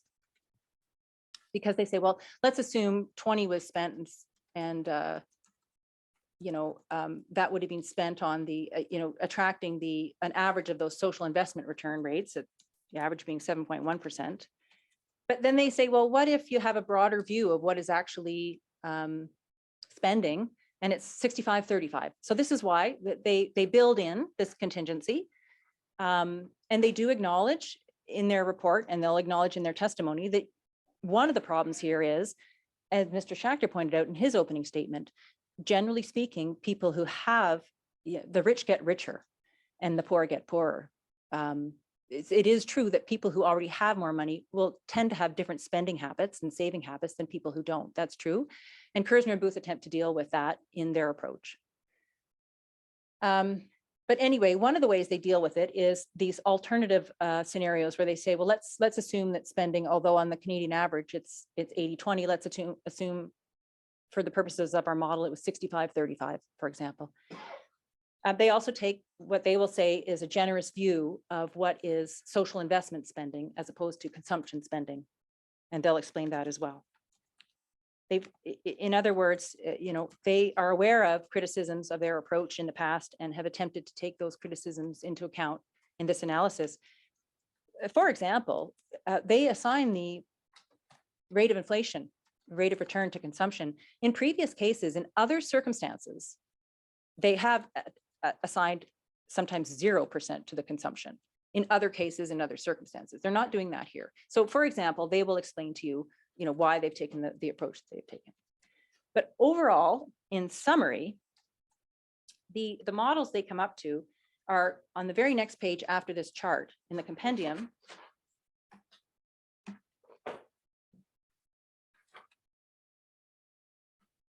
You will see that, so they show here that the Hutchings and Stiglet 60-40 comes up with a 7.2% average rate of return. And Booth and Kersner's 4 models range from 4.35% to 4.64%.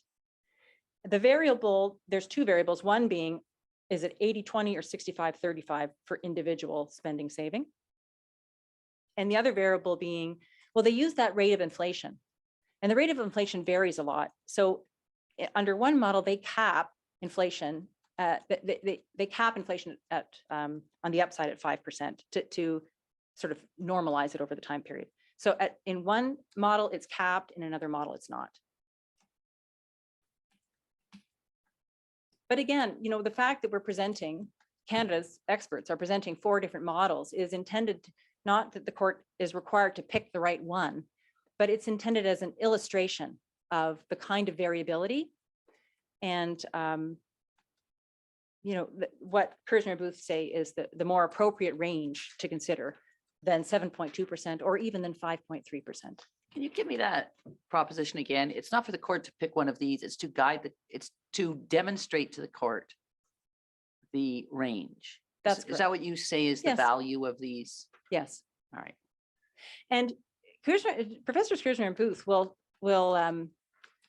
describe in their testimony. In fact, they've got a graph in their expert report that you will be shown during their testimony that shows graphically the huge difference that it makes, which rate of return you A use. small adjustment in the interest rate has an enormous Huge impact judgment. on the And end just number. to bring you back to the $48 example, if we look at that last page again of that same tab 7.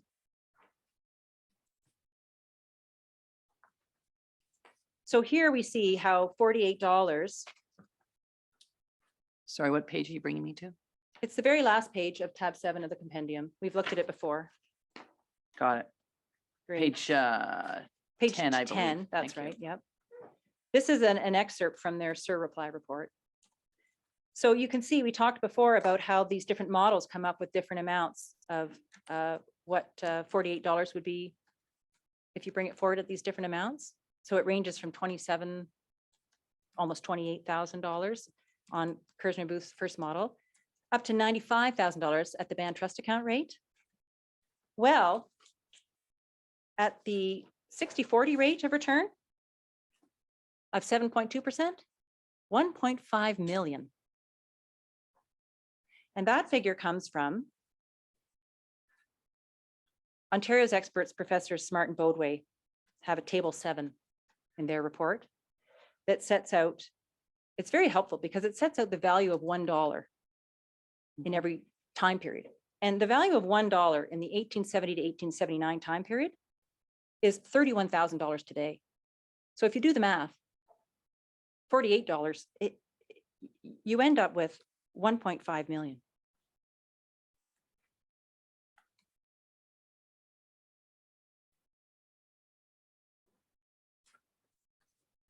So Professors Booth and Kersner will explain the sensitivity in their analysis. If they go through their analysis.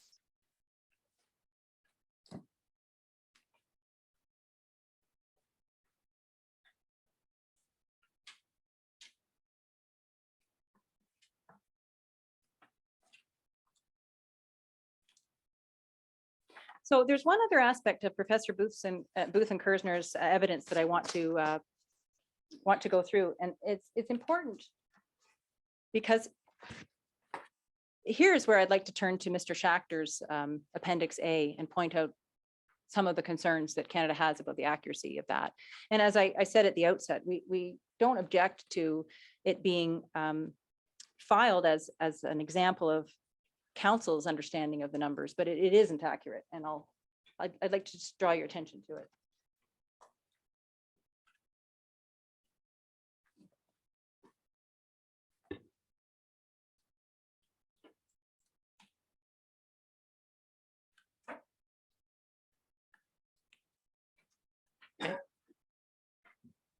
So Should I have it before me or you've put it up? if here? you do have it handy, I do.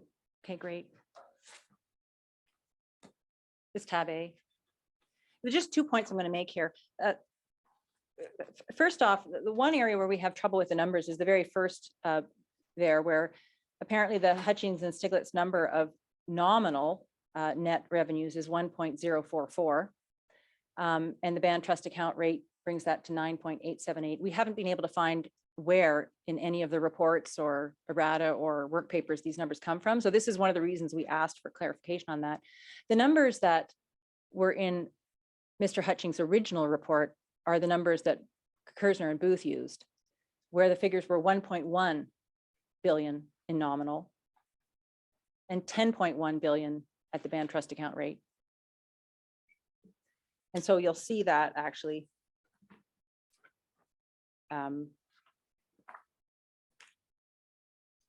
if we go, I don't want you to flip around too much, but if you can turn to page 15 of the written statement, Canada's written statement, Sorry, which page? 15. I have a chart there that I didn't include in my compendium because it doesn't come from any of the expert reports. It's a compilation of the data. So here I said, this is a comparison of rates of return and their results based on the plaintiff's estimate of NCRR from the original Hutchings report and errata. So this is now I understand apparently that numbers have changed slightly. But based on that data that we originally had from Hutchings, you'll see there, I've set out the different rates of return, which we've already discussed, and their effect on the plaintiff's estimate of net Crown resource revenues. And again, remember that this is only on the plaintiff's number. And this doesn't reflect a share, right? This just reflects the global amount of all net Crown resource revenues, not any share that would be, that should inform increased annuities. And just to reiterate that the reason Canada is using the plaintiff's number of net crown resource revenue is not because Canada endorses that number as correct. Because in fact, our experts, Jack Mintz and Fred O'Riordan, will point out problems with that number. For example, the way that they've treated logging taxes is one of the examples. But primarily, it gets back to the issue that the net crown resource revenues are almost exclusively Ontario's. And so Canada effectively, it wasn't really Canada's place to be pawing through all of Ontario's records when both the plaintiffs and Ontario were doing the same. So we have essentially taken their numbers. And it will be for the court to decide what the true number is between those two. Just for the purpose of illustrating, we've used the plaintiff's numbers to again, as I said, demonstrate for the court the significance of this difference and why the court should not, as the Court of Appeal said in Whitefish, you can't just bring forward all these amounts at 100% compounding for 170 years. There's lots of other factors that should go into play that will make a huge difference on the numbers. But anyway, one of the things, and this is how it now relates to Mr. Schachter's Appendix A, is when Mr. Schachter summarizes Professors Booth and Kersner's approach on his second page, you'll see why the nominal is set here at 1.1. That's because that's from the earlier version of the Hutchings report. But he's indicated, Mr. Schachter has indicated the band trust account rate at that. It's suggested here that Professors Booth and Kersner have come up with a total of 7.93. But if you read the footnote, you'll realize, no, Professors Booth and Kersner come up with between 5.4 and 6.7. And you see how that footnote lines up with my chart.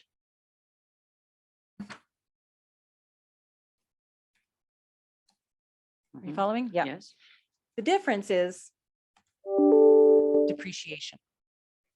So in Mr. Schachter's footnote, he indicates Booth and Kersner only use compounding at band trust account rates on part of the monies that would have been paid. And they say that, before adjustment by Hutchings has, it's suggested here, corrected the calculation of Booth and Kersner because they've only applied rates on parts of the monies. Well, this is where there's a difference between Canada's experts and Hutchings and Stiglitz. It's important, and it's depreciation. When I gave you those rates, and it's outlined in my written statement, they are what the economists call real rates of return, which is before depreciation and inflation. And that's a concept that they will have to explain to you. But in brief, the point about depreciation is very important. And so in brief, I'm going to explain to you what you can expect to hear from Professors Booth and Kersner. They give the example of a pair of eyeglasses in their expert report.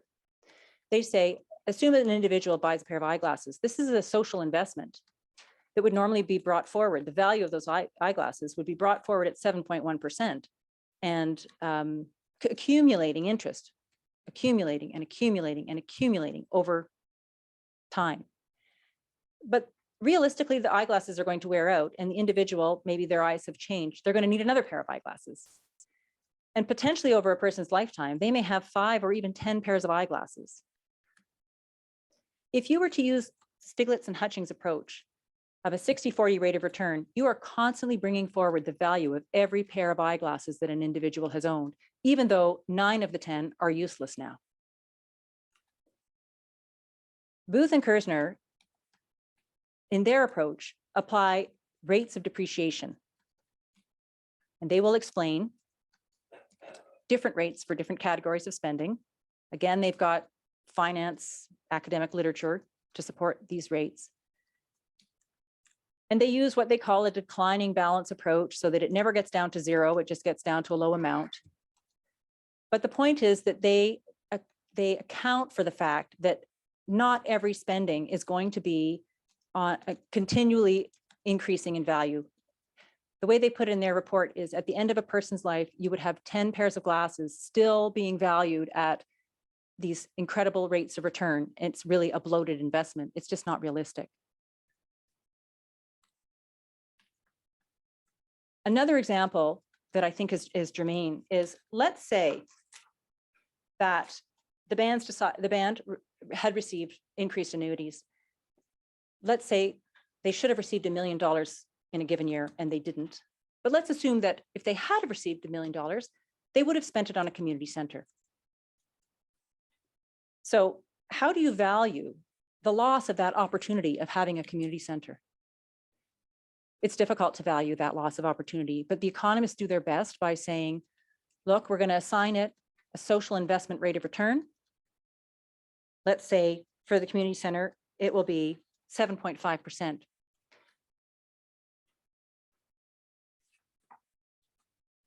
.5% is the real rate of return they use for human capital, such as band council halls and churches and a community center. So let's say you're bringing forward, you're estimating the value, that lost opportunity of having a community center by valuing that community center every year at an increased compounded rate at 7.5%. But the reality is a community center needs to be maintained. You need to plow the snow. You need to fix the toilets. You need to, continue to install carpets. And so you're constantly spending money on the upkeep of that community center. Let's say you spend $50,000 every year in the upkeep of that $1 million community center. So if in the subsequent year, after you spent your $1 million on a community center, the next year you get another $1 million in increased annuities, well, actually 50,000 of that needs to go into that old community center. And so you don't have as much to invest now, because 50,000 of it is already being put into the community center. So Professors Booth and Kersner say, ideally, what you do is you bring forward the full amount of the community center, because every year it's that lost opportunity is growing, but you don't bring forward what you spend on maintaining it, because it just wouldn't make sense that you value not only the community center, but every penny that you put into it to maintain that value. So they would say, ideally, economists would value the community center at its full rate, but value all the subsequent spending on maintaining it. You wouldn't bring that forward. It's sort of built into bringing forward the original community center. Well, on the band trust account statements, it's impossible to tell what is new spending on a new item, or what is upkeep spending on an existing item. So they apply a rate of depreciation on all of the spending. But as I mentioned earlier, they apply what they will testify to and explain is a reasonable rate of depreciation that varies depending on the type of spending, and that is applied on a declining balance basis. So I wanted to explain that so that there's no misunderstanding that when I say, these are the rates that Kersner and Booth use, these are the real rates of return. But when you actually factor in this depreciation analysis they have done, that's when they come up with the summary of 4.35 to 4.64. That includes the depreciation analysis baked in. And I felt I especially wanted to explain that to the court, because I think there's this misunderstanding in Mr. Schachter's chart about that point, where he suggests that Booth and Kersner's data needed to be corrected. I think it's because of this misunderstanding about Booth and Kersner's application of depreciation.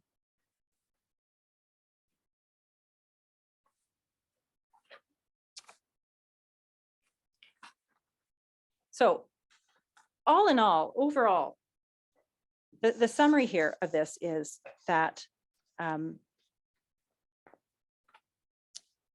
realistic contingencies, the Court of Appeal in Whitefish advised that it's appropriate to take into account realistic contingencies on how the money would have been actually spent by the bands. Is the Court of Appeal the first one to come up with this phrase to? No, the phrase realistic contingencies come from Guérin. Oh, right. Yeah. And in fact, the court in Whitefish refers to the Guérin decision. as the source of that realistic contingencies phrase. But you will see that it's used again in subsequent case law, including in Southwind. That's a case that I've cited in the statement and will provide a hyperlink version later.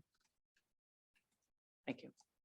But as I acknowledged, there are other views that realistic contingencies mean something different. And don't necessarily mean how the bands would have spent the money.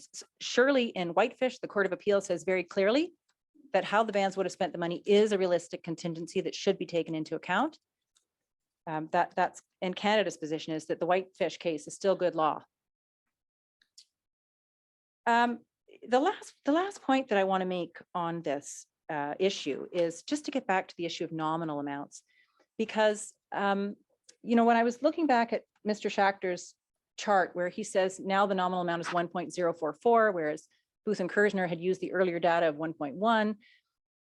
I wanted to point out that the court and the parties should not look too closely at the nominal amount because it doesn't really mean anything unless it's brought forward, because the nominal amount reflects money over 170 years that has wildly different values. And the best way I can think about this is, I think about if you had a street of houses, and by coincidence, houses on one side of the street were sold 30 years ago at an average price of $100,000. But just as it happens on the other side of the street, houses were sold not 30 years ago, but just last year at a value of $800,000, which is not unrealistic, as we know, in the current real estate market. So do you then say that the houses on this side of the street are only worth $100,000, but the houses on that side of the street are worth $800,000?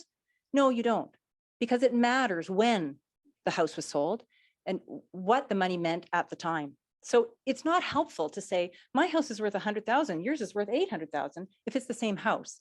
You need to equalize over time by saying, okay, in today's dollars, what would that 100,000 be?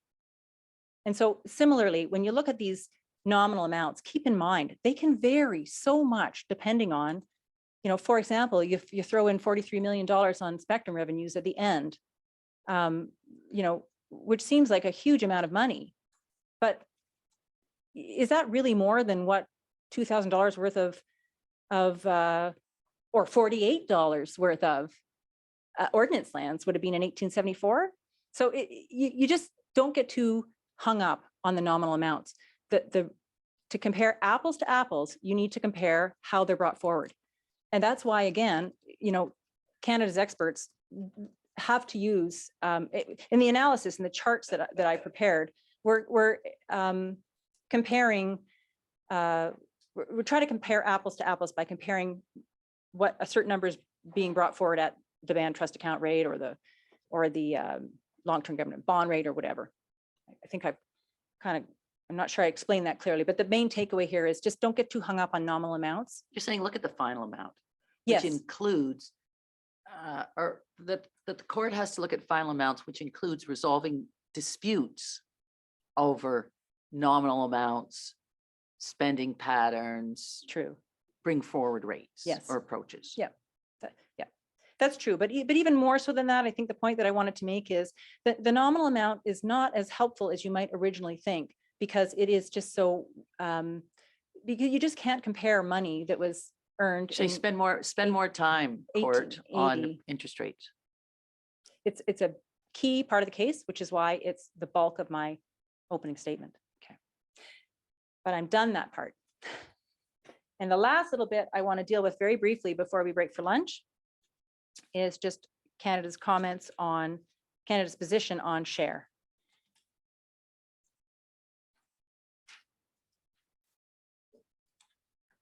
So we have heard from the Court of Appeal, and I mentioned this briefly at the very outset, and I know my friends mentioned it as well. The Court of Appeal provided guidance on the share. It's interesting to me that I think they sort of deconstruct the term share and recognize that it is both a noun, like a percentage share, but also an active verb. And they favor not the percentage share, not the noun, but the verb, the process and concept of sharing.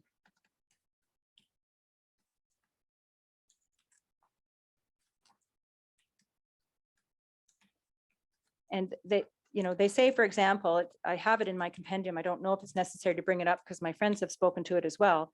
But the Court of Appeal, for example, at paragraph 290,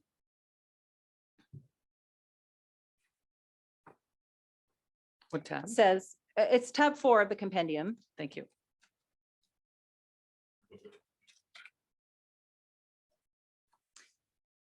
They talk about, I'm reading from paragraph 290 then.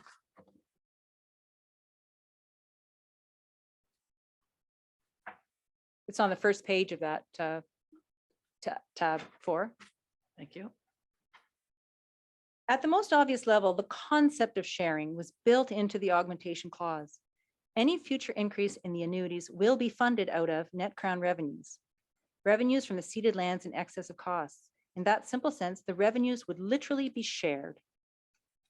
And I pause to note as well, here's another example where you can see that the Court of Appeals conception is that annuities will be funded out of net crown revenues, actual revenues, I would submit. But the concept of sharing is more fundamental. This is paragraph 291. It was integral to the interpretation of the augmentation clause that the trial judge adopted. And then the court quotes from the trial decision. So the court then goes on to comment on the percentage idea, which I think is paragraph 319. If you keep following through. Yes, paragraph 319 on page 137.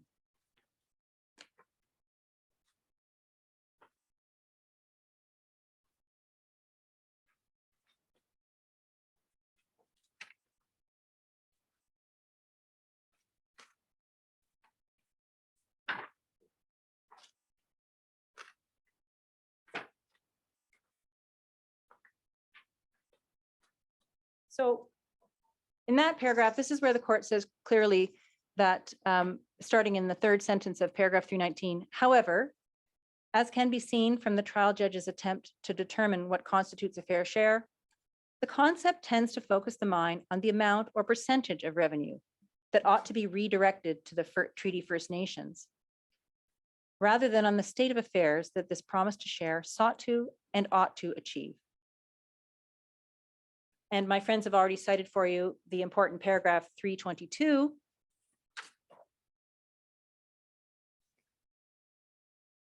On the next page.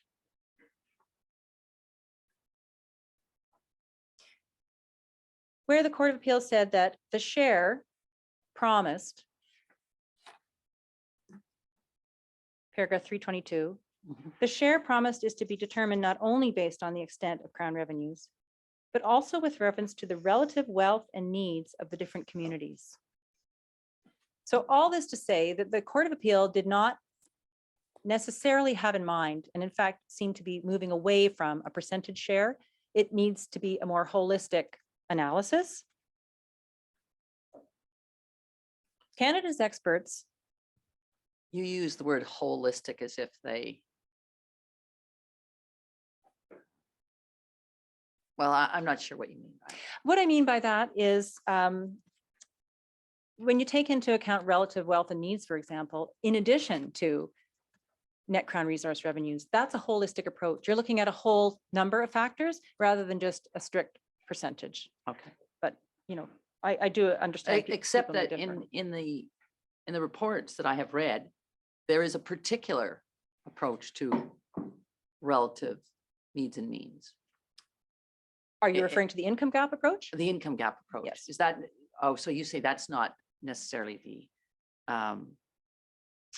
relative wealth and needs. Yes, I'll get to the income gap as part of this. In fact, I can Okay. address it right now. So So you say, so, sorry, so you look at these words in paragraph 322, relative wealth and needs. And you say that is a broader, or your word, more holistic approach. Yes. It's not one of the approaches that so far has been presented. well, I think that the approaches that have been proposed so far are percentage based. There's a very specific percentage of 84%, for example, that the plaintiffs put forward. And what Canada is suggesting is, first of all, 84 are Canada's experts will testify that 84% is not reasonable. It's not supported on the evidence. It's, based on this false assumption or false understanding that $10 represented the buy outright price of the lands simply because $10 was used in other treaties, which had completely different circumstances, not just the land at issue, but how it was paid, the numbers to which it was paid, for example. The experts can get into that. But our experts will say, 84% is not appropriate because it's a false assumption that $10 was the buy outright price for one thing. For another thing, it's not consistent with any other precedent for revenue sharing. Professors Mintz and O'Riordan, they do acknowledge that when you talk about sharing, sort of the first place your mind tends to go is 50-50. But they acknowledge that, 50-50 can be a reasonable approach for sharing. In the circumstances of this case, where the populations of the two groups, the Indigenous and non-Indigenous population of the Robinson Superior Territory, is so different, with the First Nations population being roughly 10% of the total population, a 50-50 approach would be too arbitrary. When you're saying so different, as it's so different if you take the area of the territory, You take the And- population of the territory. the population of the territory, and compare the two populations, Indigenous, Yes, non-Indigenous. yeah. And that's only one way of looking at it. But if we're talking about relative wealth and needs, Canada suggests that one consideration should be the relative populations in the treaty territory. It should be a consideration of this court that the population of the Robinson Superior Treaty First Nations is roughly 15,000 people. It's roughly 10% of the entire population in the territory.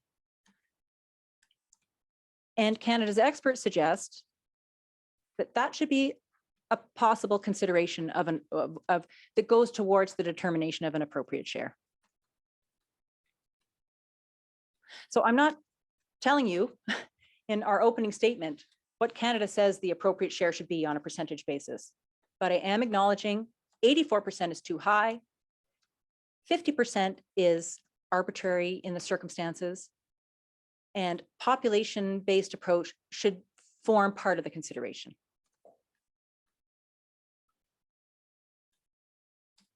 And at the end of the day, will you still be there? I expect That that Canada doesn't take a position on share?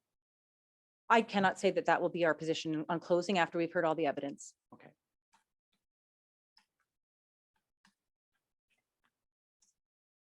So 80% is too high, 50% is arbitrary. Given the relative populations, that's what our experts will say. And that the population, consideration of the relative populations is a relevant consideration. And I would suggest that it aligns even with the Court of Appeals suggestion that we consider the relative wealth and needs of the communities. And that gets me straight into income gap, which I know you wanted me to address. Go ahead. So interestingly, and perhaps not that interestingly, it's obvious, all of the experts agree that on average, the income levels of the Robinson Superior Treaty members are lower than non-Indigenous Canadians. I think all of the parties agree on whatever measure you use. But of course, the experts disagree on what is the appropriate measure, and therefore they disagree on how significant that gap is. Canada's experts, for example, they talk about the appropriate rate, which I cannot find now in front of me, is after tax median versus, it's probably in my submissions.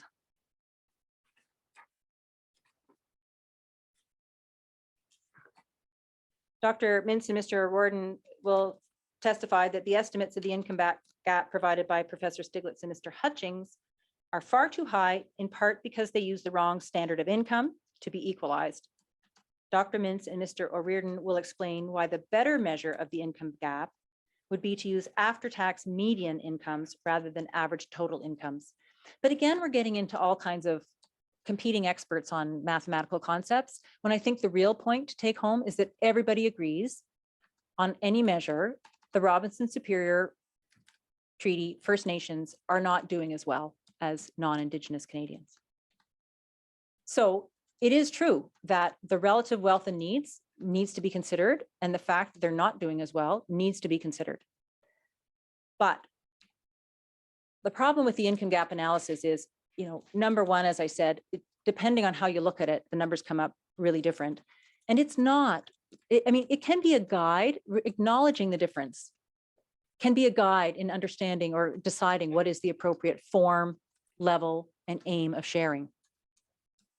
But remember that compensation is not intended to correct for the income gap. Compensation is supposed to be a share of net Crown resource revenues. So it's interesting and helpful to see the disparity, but we're not aiming here to address that entire disparity with increased annuities. And I have in mind, Mr. Schachter mentioned yesterday in his statement about the tragedy of residential schools. And we also know from the intervention motions of the Group of 7 that many of these bands have other litigation against the Crown where they have legitimate complaints about land. And these are being addressed, have been or will be or are being addressed in other proceedings. We know that, for example, with respect to residential schools. So it's never been intended that the increased annuities would address all of the problems that have led to the income gap. So that's what I think my experts, they will say as well, that there may be other reasons, that contribute to the income gap aside from just not having been paid increased annuities. And I would add that some of those other issues are being dealt with or have been dealt with or should be dealt with in other ways, in other proceedings, in other negotiations, in other processes. In fact, you will see Professors Mintz and O'Riordan have in their expert report a chart about other payments and transfers to some of these First Nations. And while we're not relying on that as a set-off in any stretch, by any stretch of the imagination, it does indicate that there are other ways of addressing, and there have been other ways of addressing the income gap. That's not necessarily the goal of increased annuities in this case.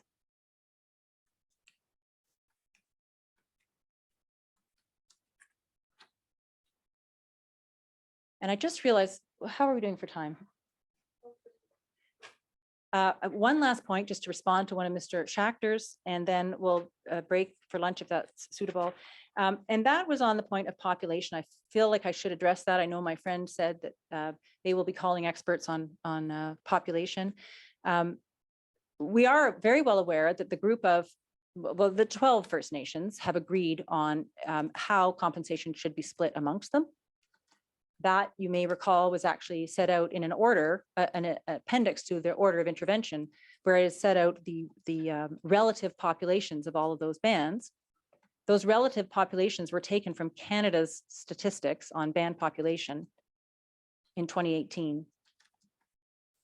So Canada stands by its numbers as the best available.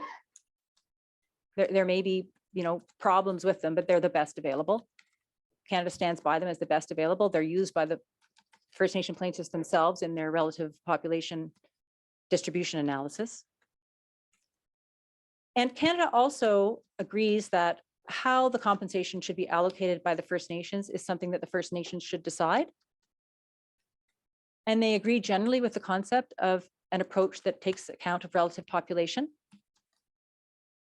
But Canada, Sorry, say that again. They generally Canada agree on. generally agrees with the concept of distributing it based on relative population, which is what is being put forward by the plaintiffs.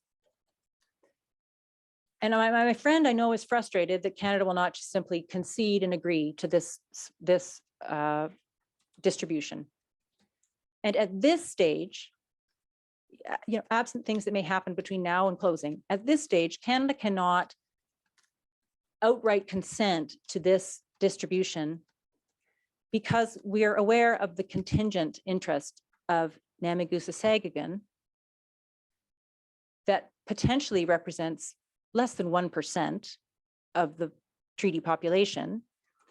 But we don't want to prejudge the outcome of Namagusa-Sagagan's efforts to be recognized with band status.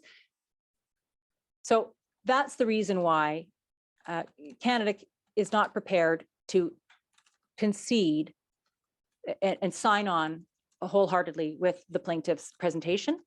But it is true, as Mr. Schachter pointed out, I'm not calling any evidence to dispute the First Nations proposed allocation. Can you please remind me if there was some thought that the NAME issues would be resolved? No, I within don't think this? that's, the NAME issue is it's a very long and complicated process that involves historical and legal opinions. It's not expected to be resolved in the short term. Thank you.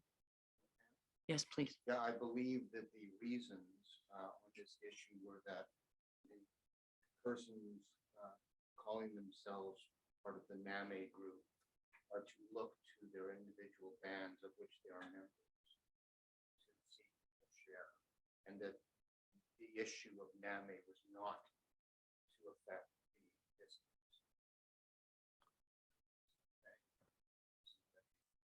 Judgment itself, I believe. Paragraph 23 of but I think it's there. And so the point that I would make is that you're absolutely correct, Madam Justice. The issue of NAME was not to affect this.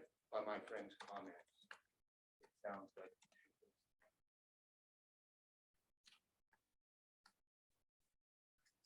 Okay. The gist of my comments, Your Honor, is just to note that Canada will not be calling evidence on this point. My friend had asked, what evidence is Canada going to call? Canada will not be calling population evidence. Canada's population data is in the record and is being relied on by the various experts, and we'll use those numbers as Canada's population numbers, but we are not leading evidence on how it should be allocated or distributed, and not addressing NAME in particular, for example. But I'm just trying to explain why Mr. Schachter is frustrated that I can't simply agree with the proposal that the First Nations have put forward. And he suggests he doesn't need to call population evidence if only the Crown would agree. And I'm just explaining why I'm not in a position to agree at this point. And if Mr. Schachter feels it's necessary to call that population evidence, he's fully entitled to, and I will not be calling any evidence in Well, response. could he file it with Canada's consent That's fine by me. without calling a witness? I'll let you decide that, but I'm just saying if all Canada is saying is we can't consent to it, but we're not calling evidence, is there a possibility that it's not necessary, that the report can be filed on consent? It's something that we can talk about, but I Okay. should note there are actually two, as I understand it, experts that are dealing with population. And one of them is Dr. Bignami, Mhm. who will be testifying that the Canada's population figures, at least in the early years, are too low. Mhm. I think Mr. Schachter said it 20% lower than they should be Mhm. in some period of time. Mr. Schachter, my understanding is he's not calling that evidence for, as it relates to the allocation among the First Nations. He's filing that evidence because it addresses how the income gap should be calculated. So for example, Canada's position on that, isn't going to affect, if he wants to call that evidence for purpose of calculating the income gap, he's of course entitled to do that. One of your colleagues. I Lisa. just wanted to advise that our friend Mr. Greenberg is on the line, prepared to speak for NAME, and would like a moment to speak. I'm finished my submissions until Thank Crown you. allocation. Okay. If Okay. You're finished. I'm for the finished break. for the break, and then after the break, I'll get to Crown allocation, which is my last bit. All right. Mr. Greenberg. Yes, not Your Honor. Hear hear you right now. Could you, over the lunch hour, communicate with council to see if this is a good time for any intervention? Because otherwise I would just like to keep going through the Canada's opening. Absolutely, Your Honor, I will do so. We're going to have the lunch break.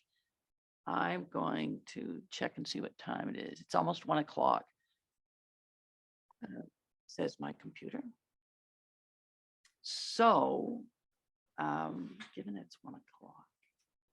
And I know you wanted to meet with council as well. Yes, I'm just trying to figure out if you're hypoglycemic yet. We're not, speaking for us, we're okay to speak now. I'm not speaking for anyone else who might be hungry. But my question is whether you found an easy way to give yourself sustenance on campus or no? Mr. Marcellus says no. Okay. So does that mean we need an hour and a half break, lunch? That would be my preference. All right. So it's 1 o'clock. Let's say at 2:30, we meet in the Bouvier room. I just need participating council or lead council, however you define yourselves. This is a small group meeting. Okay?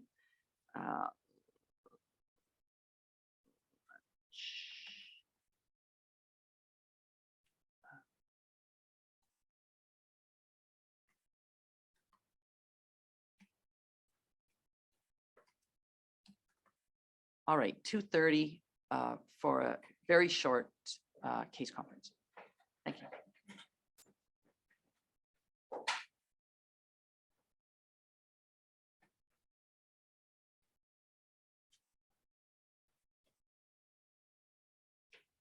This court will recess until 2:30. Thank you.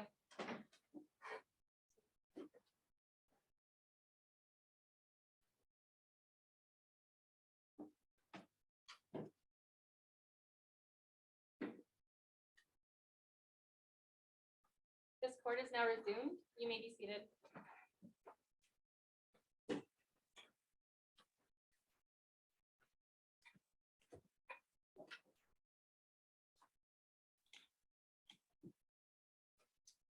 I'll just sign in.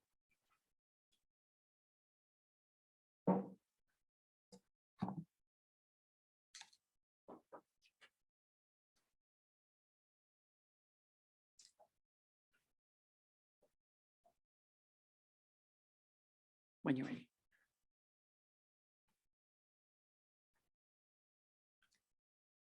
Thank you, Justice Hennessy. I'd like to begin by picking up where we left off on the issue of Namagusa-Sagagan.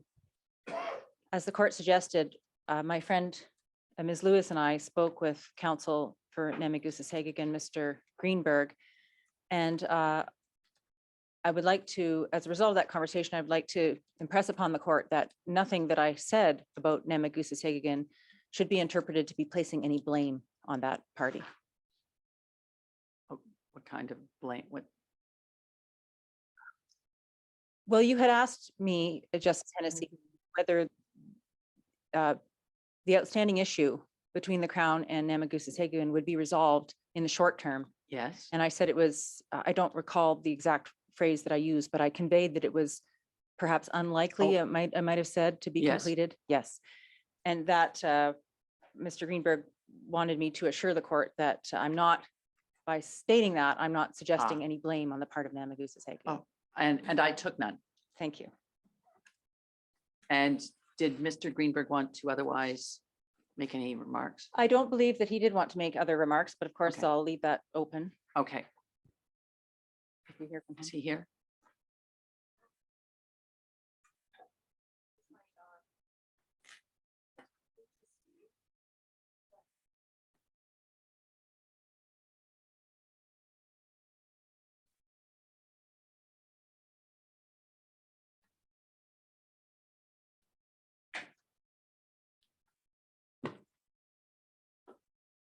Mr. Greenberg, can you hear me? We cannot, you're on mute. Oh. Now, try now. Does this work now? Yes. My answer to your question, Your Honor, is I don't have any further comment. Sorry, that took so long to say. Thank you very much. Thank you. All right, then we're ready to begin on the Crown, Canada's position on the Crown allocation issue. So I'll take these moments to introduce you to Canada's legal theory and to historical events you'll be hearing about in the testimony of the experts, in particular on behalf of Canada, Dr. Barbara Messamore, who's a professor of history at University of the Fraser Valley. Some of this will seem familiar to you, Justice Hennessy, because you dealt with some of these theories and issues and cases in the stage 2 proceedings. Essentially, in overview, I can you say, just tell me where you are in your opening? sure, I can. Speak it's page closer. 22, my written submissions, written statement. Got it. Thank you.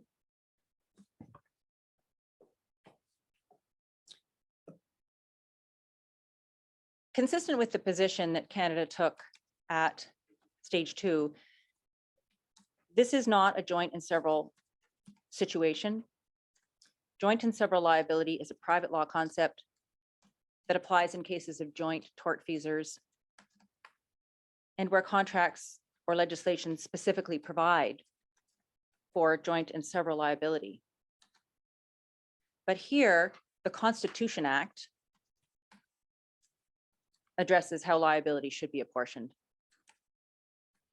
And Canada will submit as well that the Constitution Act is in fact consistent with the common law on state succession.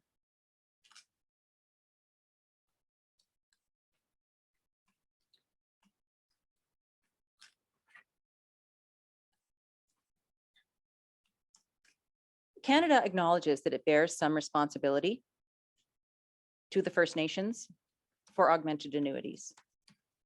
It has been paying the annuities since 1867, but it failed to engage in a process with the First Nations to determine if they were owed annuity increases beyond $4.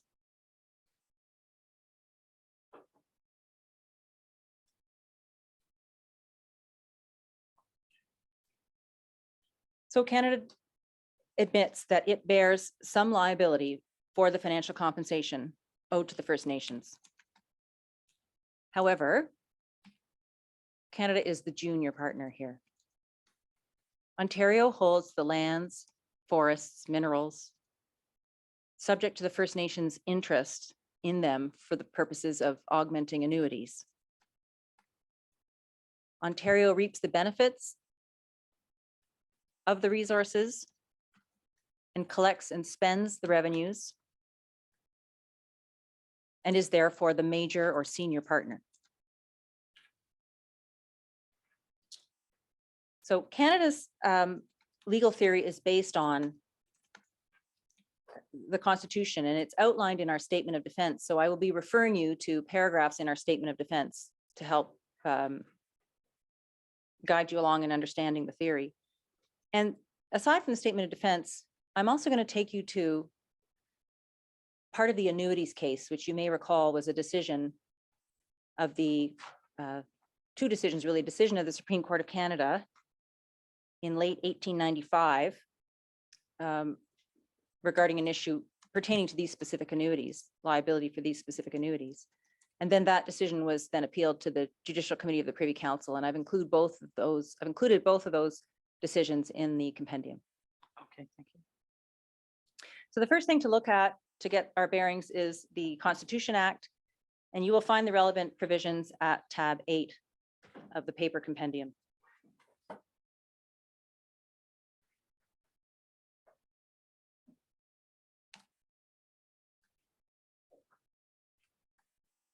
So I'm going to go through the three relevant sections while we have them up, and then I'll explain Canada's position. So the first section is section 109. It's tab 8 of the compendium. All lands, mines, minerals, and royalties belonging to the several provinces of Canada, Nova Scotia, and New Brunswick at the Union, and all sums then due or payable for such lands, mines, minerals, or royalties shall belong to the several provinces of Ontario, Quebec, Nova Scotia, and New Brunswick, in which the same are situate or arise, subject to any trusts existing in respect thereof, and to any interest other than that of the province in the same. And the key words here that I will come back to are the last words, subject to any interest other than that of the province in the same. Now, the other sections of the Constitution that are pertinent are sections 111 and 112. You will see that section 111 says Canada shall be liable for the debts and liabilities of each province existing at the Union. That is, Canada, the Dominion, agreed to take over the debt of the various provinces. All of the provinces were in debt at the time of Confederation. And through section 112, it provides Ontario and Quebec conjointly shall be liable to Canada for the amount, if any, by which the debt of the province of Canada exceeds at the Union $62,500,000 and shall be charged with interest at the rate of 5%, 5% per annum thereon. So what section 11 and section 12 do is they say, first of all, the Dominion is going to take over responsibility for the debts. Secondly, they're going to provide a debt allowance, or really you can look at it as a way of sort of like a debt forgiveness to the various provinces. In the case of Ontario and Quebec, that debt allowance or forgiveness was at the time of Confederation, $62,500,000. And any debt beyond that amount would be payable by the provinces of Ontario and Quebec would be liable to Canada, but restricted to paying it off by way of interest, paying the interest payment every year.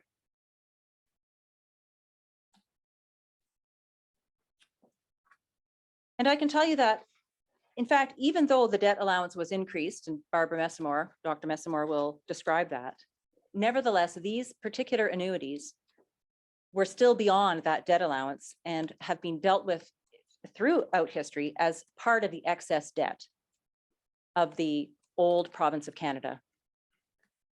Excess over 62. That's right. And in fact, because over time that debt limit was increased as other provinces joined to try to equalize things, it was eventually increased to about another 10 million, about $72 million. Dr. Messamore will testify about that. But the point, the takeaway is that these annuities are part of the excess debt that Canada shall be liable for the debt, but then is entitled to seek reimbursement from Ontario and Quebec conjointly.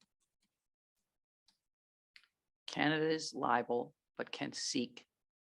Effectively, reimbursement is the way I like to think about it. It's easy to think that way. In my own mind, I think about this as you have a child who goes off to university and needs to borrow money, and you say, just to use these numbers, you know, this would be very generous. Here's but your let's say, first 62 million. here's your first 62, let's say 1,000. Here's your first 62. Here's all the money that you need. But, you know, you don't have to pay me back for the first 62 million. But anything beyond that, you know, I'll pay your tuition fees, I'll pay your books, I'll pay your rent. You don't have to pay me back for 62 million of it. But anything beyond that, you do have to pay me back. Now, I realize you don't have the money to do that right now. So you know what? Just pay me back the interest every year. Because eventually that means you will end up paying back the principal if you do it that way. So now, Canada's legal theory is and always has been that Section 109 is the section that governs here. That Ontario took these lands, the Robinson Superior Treaty lands, upon Confederation, took them from the then province of Canada, who was liable under the treaties, took those lands subject to an interest other than that of the province, and in fact, an interest of the First Nations in a share of resource revenues. This is and always has been Canada's position. So subject to the First Nations share, That's correct. however determined. That's correct. Well, it's really subject to their interest in a share of the proceeds by way of their augmented annuities. Their interest in a share. That's correct. And one question that may arise is, well, here this provision is talking about an interest in the lands, not an interest in the revenues from the lands. That's an interesting question, which has conveniently already been determined by the Supreme Court of Canada. And I'll take you to that decision. In other words, you'll see as we go through this, and in fact, I've included the complete cases, the two annuities cases, the Supreme Court's decision as well as the JCPC's decision. And it's interesting to see that these arguments that bedevil us now were the same arguments more than 100 years ago. So there's nothing really new here. So Canada's position, as I said, is and always has been Section 109 governs. It's really Ontario that should be responsible for augmenting the annuities to the extent that those annuities represent or correspond to some share of the resource revenues. Now, this isn't the first time the issue has come up before the courts. And in fact, it came up before arbitrators. After Confederation, there was arbitrations to determine how do you split up the debts of the province of Canada between Ontario and Quebec. It's referred to in the materials and in Dr. Messesmore's report as the Section 142 arbitrators. Section 142 of the Constitution Act says that, in order to determine the debts and the excess debt of the province of Canada that shall be shared between Ontario and Quebec, there shall be a panel of arbitrators appointed and they shall determine the issue. That's Section 142 of the Constitution Act. And so pursuant to that section, there was an arbitration, we refer to it as the Section 142 arbitration, that took place in 1870.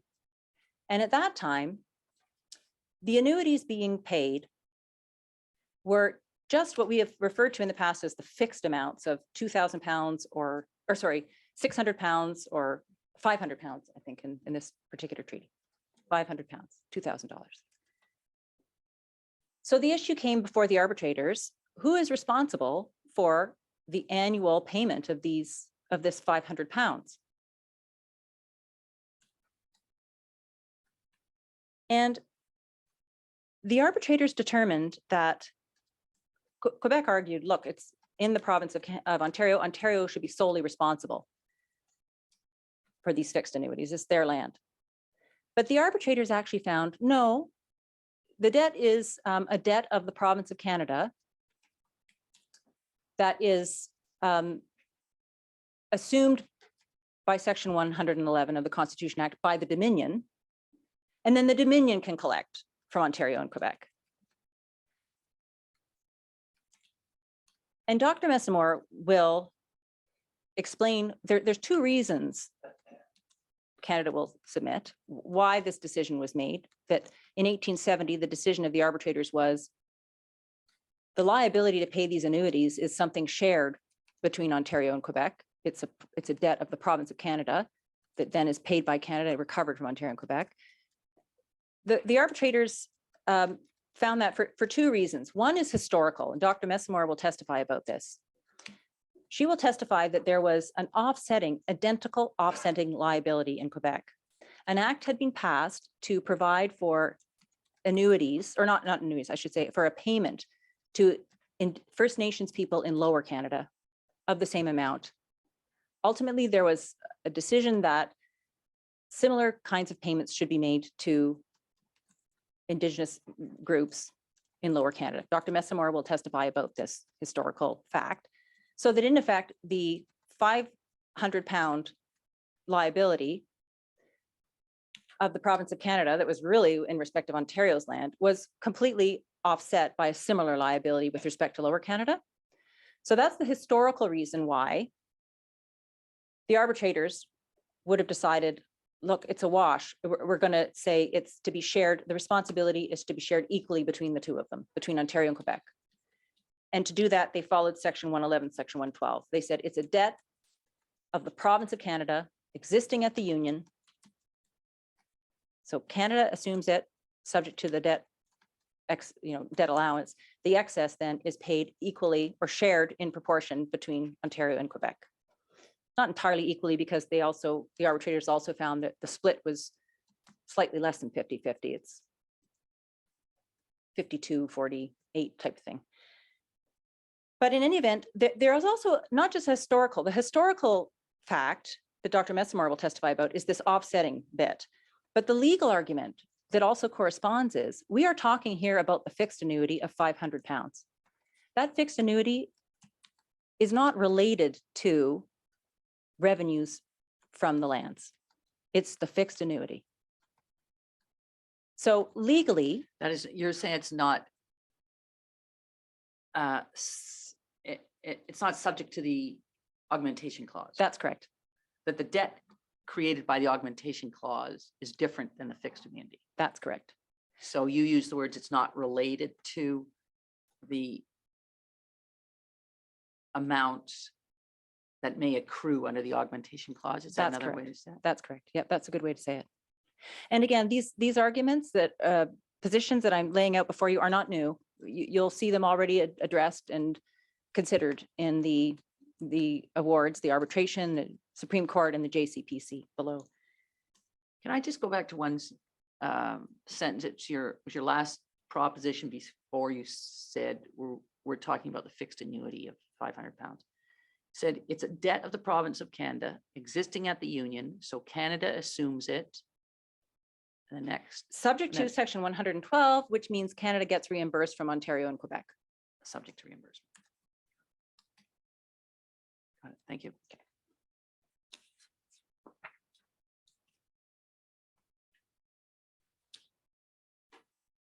So now I mention this because you might at first think, oh, but didn't the arbitrators already determine that the annuities under this treaty are a debt or liability of the province of Canada existing at the Union? It's to be covered by Canada under section 111 with reimbursement from Ontario and Quebec. Hasn't this already been decided? But I'm saying to you that no, what was decided was only the limited issue of that £500. And the historical fact that Dr. Messamore will testify to is that historically it made sense to treat it this way because there was an identical offsetting liability of Lower Canada, in Lower Canada. And that was the only reason it made sense? No, the second reason, as I said, is the legal reason that these annuities can be considered debts or liabilities of the province of Canada at the Union because they weren't linked to the royalties, lands, minerals, interest, other than that of the province in those lands, royalties, minerals. So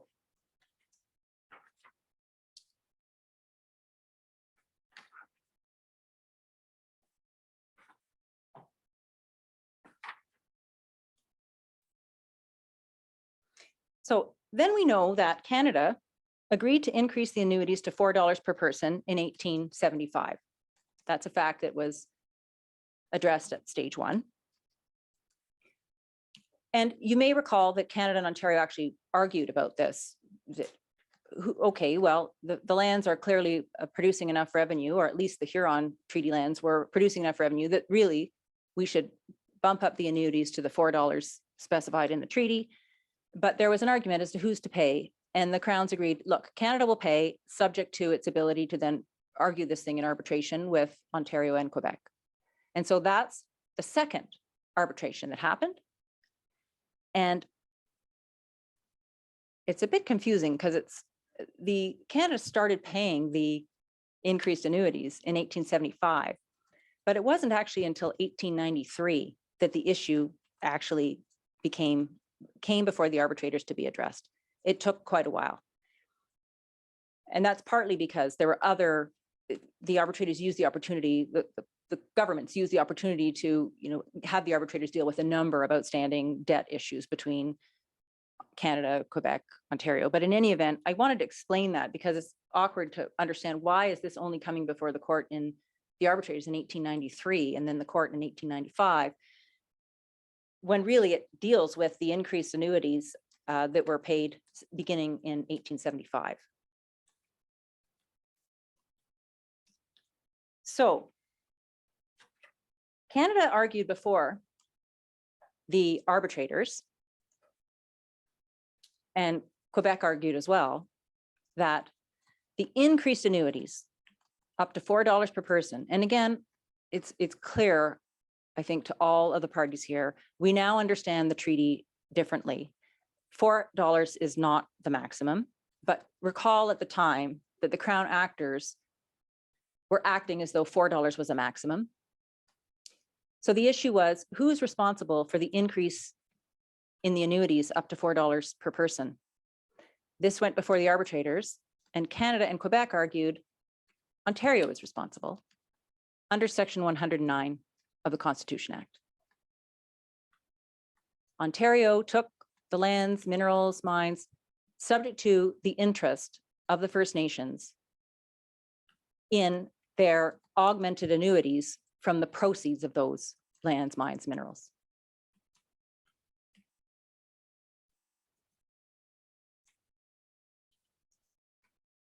And the arbitrators agreed with Canada and Quebec and found that Section 109 of the Constitution Act governed, and Ontario should be solely liable for the increases up to $4 per person. So here I'd like to take you to the decision that we have reproduced in our compendium at tab 10.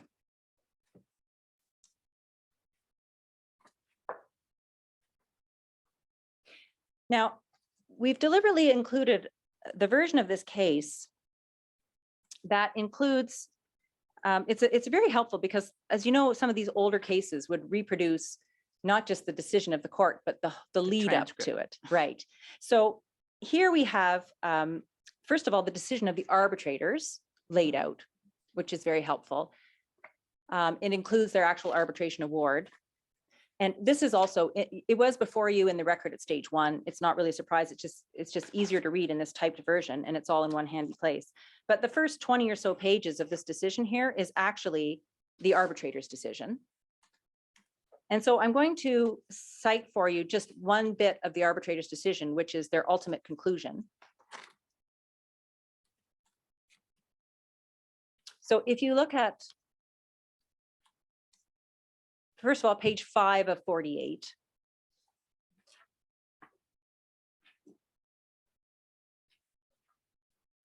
You will see at the top here, award on Indian Robinson treaties, Huron and Superior, 13 February 1895. So what follows with quotation marks is the actual arbitrator's award. And you'll see, now, of course, the arbitrators dealt with a number of different issues. The relevant one is on the next page, page 6, paragraph 6.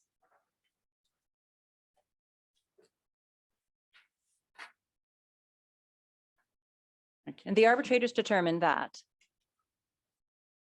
the ceded territory mentioned became the property of Ontario under the 109th section of the British North America Act 1867, being, of course, the Constitution Act, subject to a trust to pay the increased annuities on the happening after the union of the event on which such payment depended, and to the interest of the Indians therein to be so paid.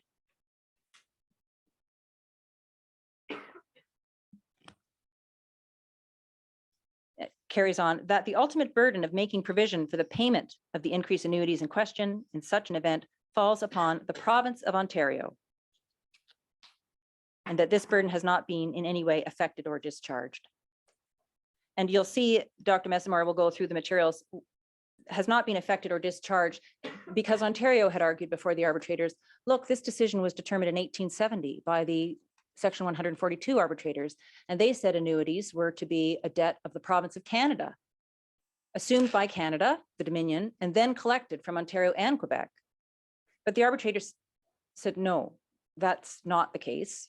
And as I've said, there's both historical and legal reasons why these arbitrators dealing with the question of the increases up to $4 in particular, said, no, it's section 109 that governs. Ontario has taken the lands subject to this interest on the part of the First Nations in their increased annuities. And so this is a liability of the province of Ontario. Now, this decision of the arbitrators was appealed to the Supreme Court of Canada. And the Supreme Court of Canada split 3-2. 3 judges found in favor of Ontario, finding that the increased annuities are not at all connected to the land, the obligation to increase the annuities is not related to the land, did not create an interest of the First Nations. And I should actually go to the language so that I'm not just paraphrasing it. But if we take a look at that Supreme Court judgment, it's, as I said, it's at the same tab. And you can, we'll take a look at the majority opinion. As I said, there were 3 judges in the majority. And the first site I'll take you to is on page 31 of 48.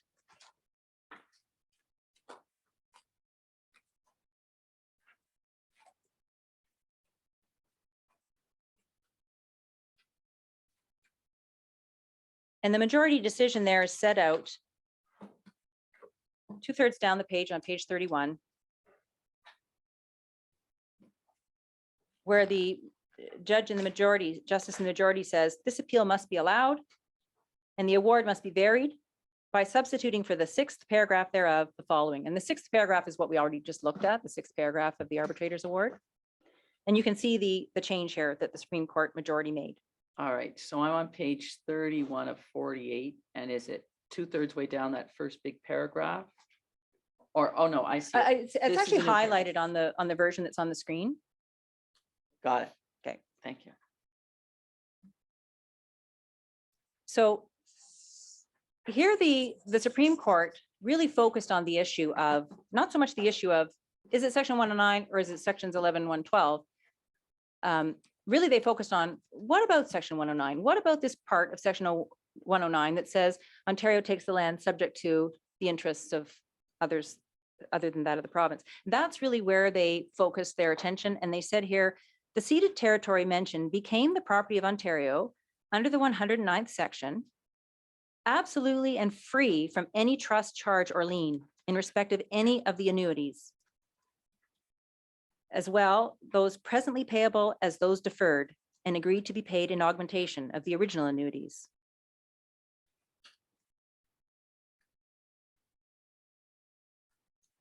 So the majority here finds that Ontario received the land absolutely free from any trust, charge, or lien in respect of any of the annuities.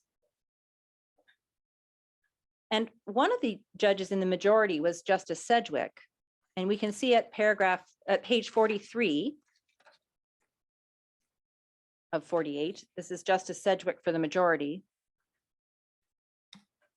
And halfway down the page, again, it's highlighted on the version on the screen.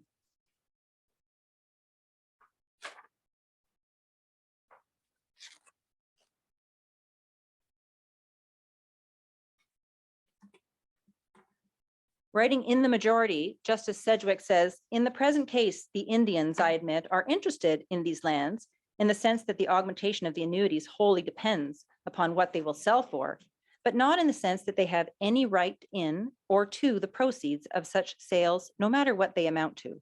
They have no interest in these proceedings.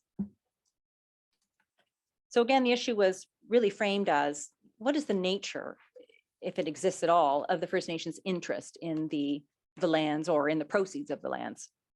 And 3 of the 5 judges in the Supreme Court held the First Nations don't have any interest.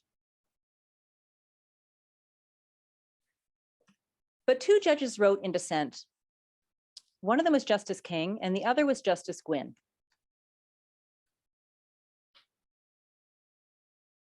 Justices Gwynne and King agreed with Canada and Quebec that in fact, these augmented annuities did create an interest in the lands on the part of the First Nations. And so I'd like to take you to what Justice Gwynne had to say. there we have to flip back to page 37 of 48.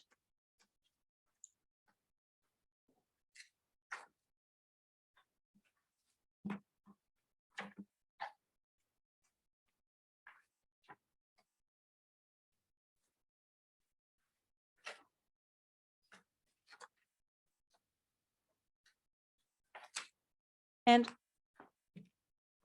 I have actually reproduced in the opening statement some of the key paragraphs from Justice Gwynn's dissenting opinion. So if you wanted to follow along in the written statement, the relevant, I mean, I really commend to you the entire decision.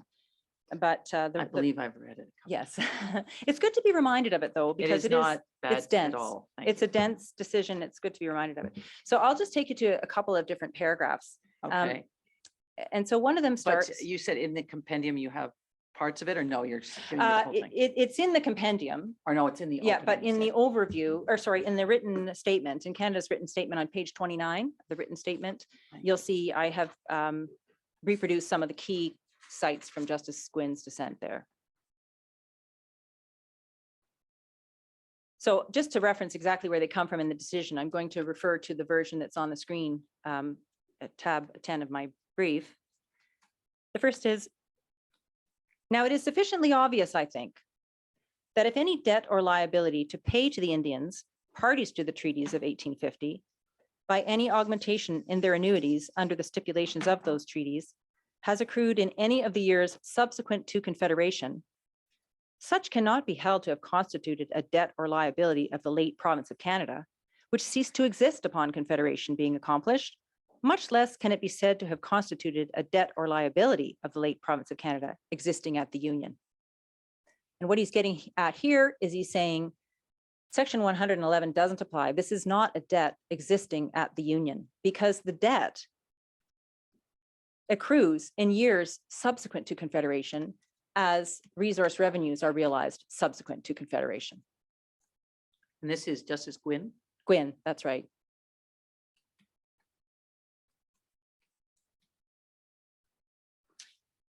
Then he goes on a bit further down on the part that I've sidebarred halfway through the paragraph that begins with second. No augmentation, therefore. Are you following me? I didn't highlight this section, but it's where the sidebar begins. Got it. No augmentation, therefore, claimed as having accrued due in any year subsequent to Confederation can by possibility be held to have constituted a debt or liability of the late province of Canada, which province ceased to exist before the accruing of such debt or liability. So again, he's reiterating that if the annuities are linked to resource revenues, then the debt can't exist until those resource revenues are actually realized in each subsequent year. If the annuities are linked to resource revenues, then the debt can't begin. The debt doesn't crystallize until the revenues are actually realized. Then you know, are the net revenues sufficient to fund an annuity increase, for example? So the theory here being that it's not correct in Justice Gwynn's view to view the augmented annuities as a debt that existed in 1867. Certainly the responsibility to increase annuities was set out in 1850 in the treaty. But the debt doesn't actually crystallize. We don't even know if there actually is a debt or liability until we know if there have actually been net crown resource revenues. And so those debts crystallize and accrue as net crown resource revenues are realized. That's what Justice Gwynn is saying here.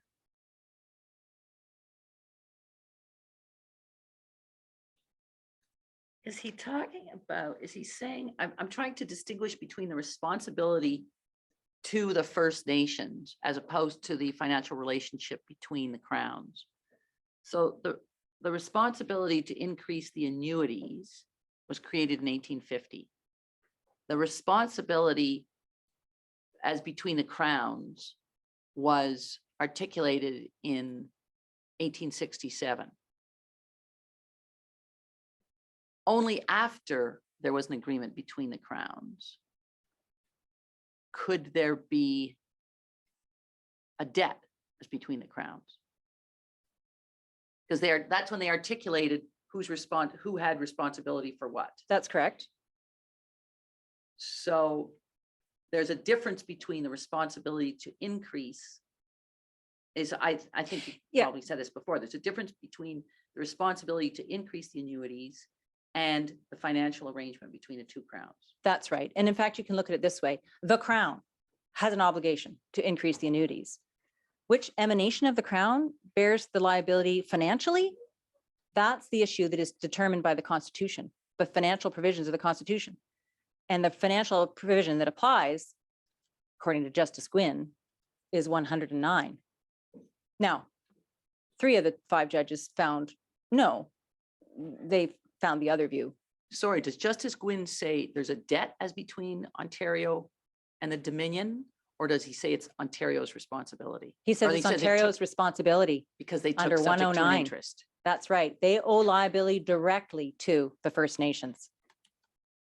That's an interesting point we'll come to later when I explain the cross claim. Canada has a cross claim, but Ontario doesn't. Right. And I'll explain that. Because here the liability is direct.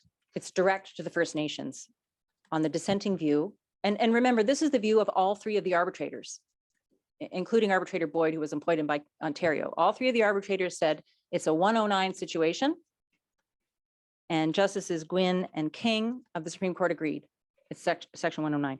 And of course, my friends will explain that Justice Gwynne was in the minority. This was the dissent. I acknowledge that.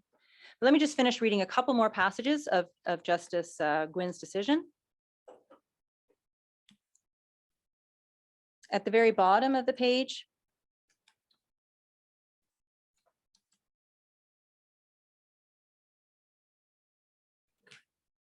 I'm trying to find the right one here. Right. So at the bottom of the page, Her Majesty's undertaking and promise. This is the bottom of the page of 37. Got it. Her Majesty's undertaking and promise constituted a trust obligation existing in respect of the proceeds arising out of the ceded territories, which until the Union belonged to the late province of Canada. And in the fulfillment of such obligation, the Indians, parties to the treaties, had an undoubted interest.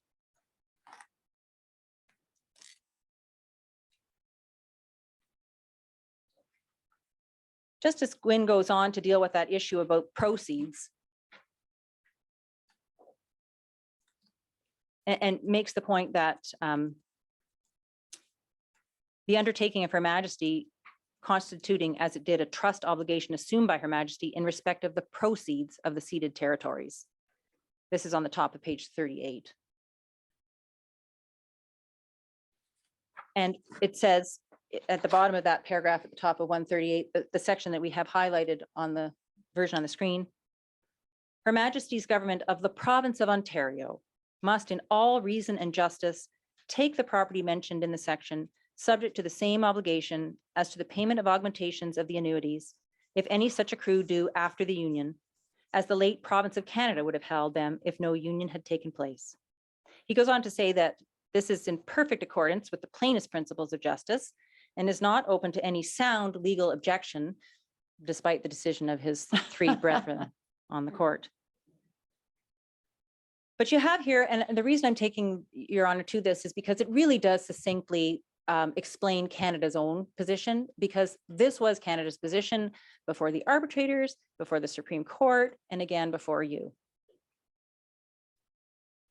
The other thing that I would tell you, Justice Hennessy, about Justice Gwynne's dissent is it may be familiar to you because it is credited as the source of the phrase honor of the crown in treaty implementation. And it was cited by you in your stage 1 judgment and has been cited many times and recently by the Supreme Court of Canada.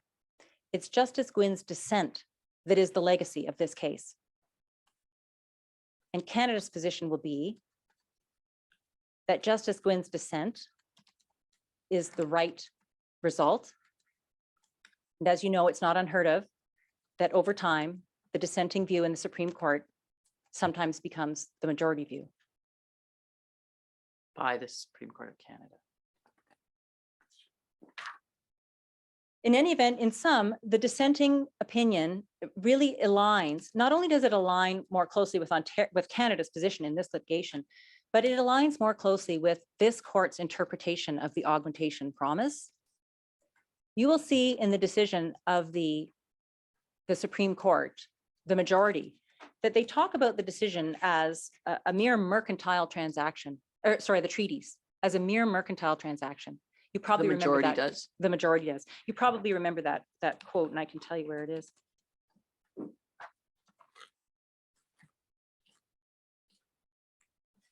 I should mention the honor of the crown part of Justice Gwyn's decision is on page 32 at the bottom.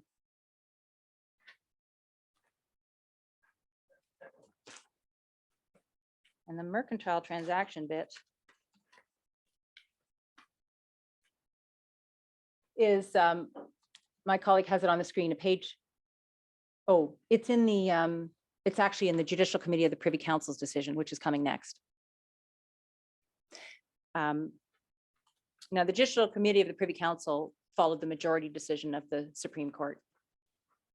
But you will see, as I took you to some of the language of Justice Sedgwick, for example, who was writing for the majority, and you see he said there can be no interest in the lands.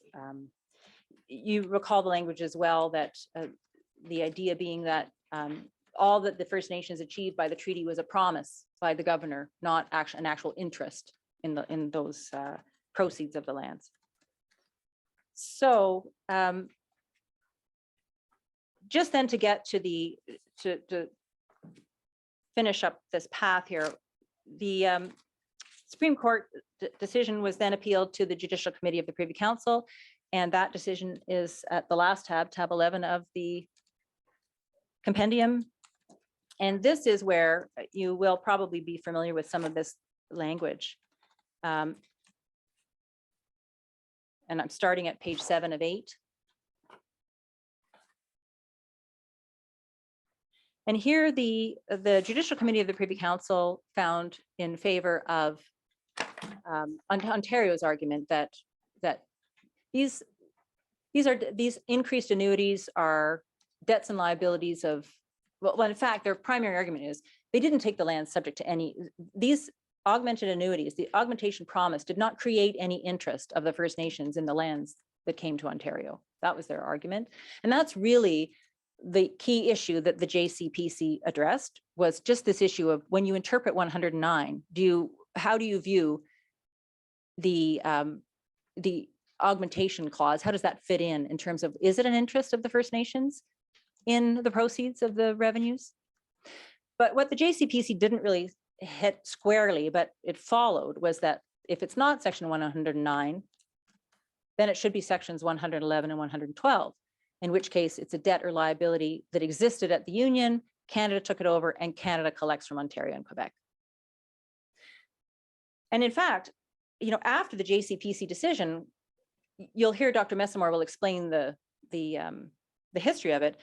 Quebec objected and said, this result means if it's not Ontario that took the land subject to the interest of the First Nations, this means that the financial provisions that apply are 111, 112. This means that Canada pays because it was a debt existing at the Union and then collects against Ontario and Quebec. And that's just not fair, is what Quebec argued.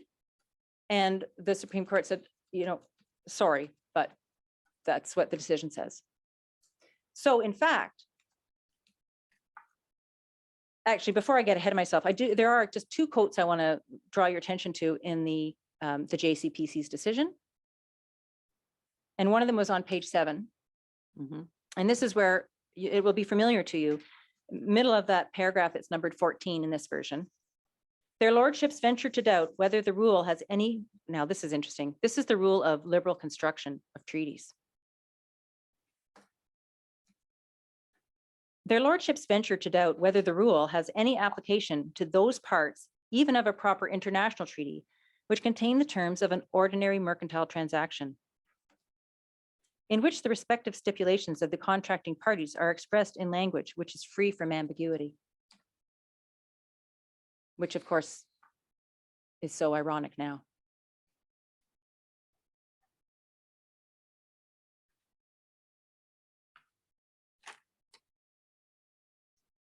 And then the last cite from the case is on the next page, page 8 of 8 at the very bottom.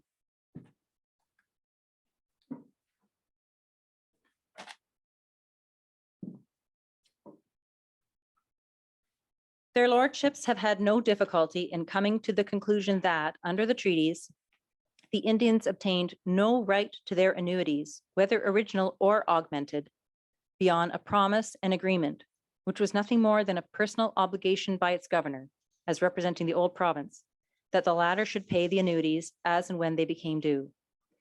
That the Indians obtained no right which gave them any interest in the territory which they surrendered, other than that of the province, and that no duty was imposed upon the province, whether in the nature of a trust obligation or otherwise, to apply revenue derived from the surrendered lands in payment of the annuities. So Canada, of course, acknowledges that the majority of the Supreme Court held that Ontario, that Section 109 doesn't apply. Ontario did not, the increased annuities, the augmentation province does not create an interest of the First Nations other than that of the province. So Section 109 doesn't apply. The Supreme Court found that, the JCPC found that. But Canada's position is, first of all, Canada and Quebec as well always took the position that this was the wrong approach. That they took the position that was accepted by Justices Gwynne and King, and by all three of the arbitrators who dealt with the arbitration over a considerable period of time in some great detail. But I do acknowledge, of course, that these conflicting decisions exist. And the obvious point, I think, is that it must be remembered that all of these decisions were decided at a time when the parties believed that the maximum annuity was only $4 per person. And furthermore, the First Nations weren't represented at all. When you say all the parties, I was just going to say all of the Crown parties. So when you go through Canada's statement of defense and cross-claim, which I've also included in the brief, but I don't think it's necessary to take you to those provisions. I do cite many of them in the written statement. But you will see that Canada's defense pleads these issues. Pleads, first of all, the liability is Ontario's under Section 109 of the Constitution Act. Because Ontario took these lands subject to an interest of the First Nations to have their annuities augmented in a way that corresponds to the resource revenues. So that's Canada's primary position. Section 109 applies. Canada also pleads, and again, I've got the site in the written statement, that this is actually consistent with the common law of state succession, which was also raised before you in stage 2. And that common law states that the Crown that receives the asset is responsible for the associated liabilities, essentially. The state that receives the assets is responsible for the debt, The related debt, that's right.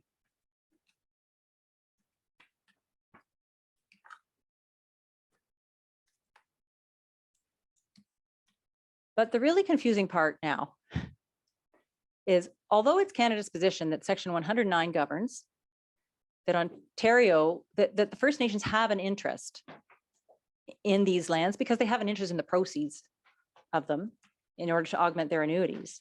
And therefore, Ontario bears the responsibility. Ontario is the one that has almost all of the resource revenues. And in fact, now that it's been pointed out to me that Sault Ste. Marie might not be in the Superior Treaty Territory, the $48 sale of ordnance lands, depending on exactly where that was in the Sault Ste. Marie area, may be out of the picture. And of course, Canada's and Ontario's experts will both say the radio frequency spectrum in the last 20 years is not a resource-based revenue. So in fact, the evidence will show that Ontario gathers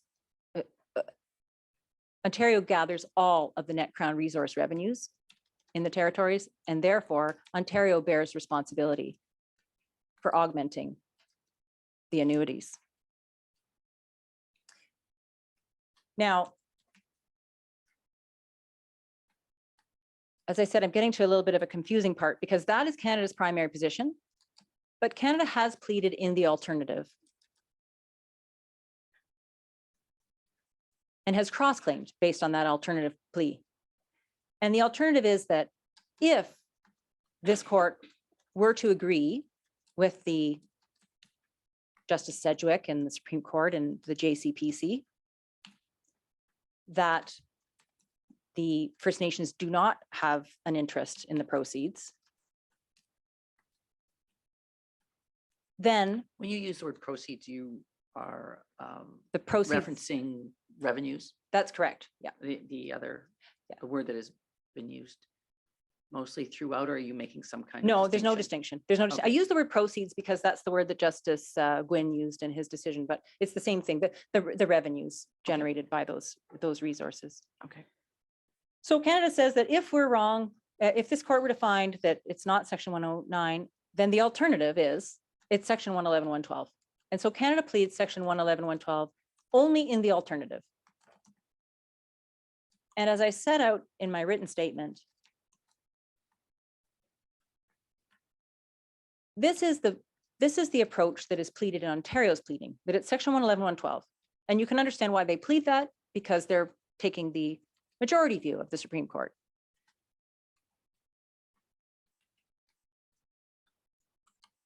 But Canada's position is that actually results in a nonsensical outcome for a couple of different reasons.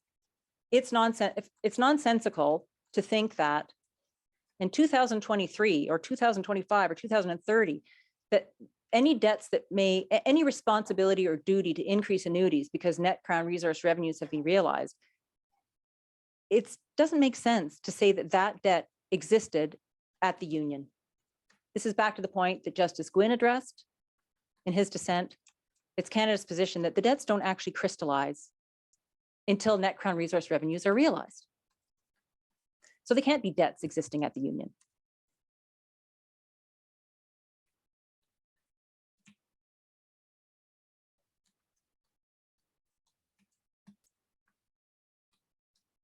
And furthermore, if you take it to its logical conclusion, if the governing regime was section 111, section 112, then Canada should be the paymaster of the augmented annuities, should pay the augmented annuities, and then has a right to recover from Ontario and Quebec conjointly. This would mean that Canada would have a right to collect a share of Ontario's net Crown resource revenues from Quebec. And that's nonsensical.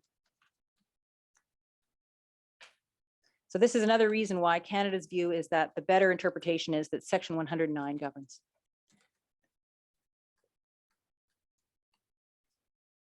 And I'm almost done. So now to the cross-claim. I had said before that each of the crowns is directly liable to the First Nations. And this is, based on the idea that each crown, we saw this in the Keewatin case, Grassy Narrows, each crown bears responsibility to the First Nations. Let me get the phrasing right here. Each crown is responsible for fulfilling treaty promises when acting within the division of powers under the Constitution, was the finding of the Supreme Court in Keewatin, the Grassy Narrows case. Again, it will be familiar to you. And Canada does acknowledge that it failed to engage in a process with the First Nations to determine if annuity increases were required. So Canada, as I said, has acknowledged that it bears some responsibility. But in these circumstances, it is clearly the junior partner.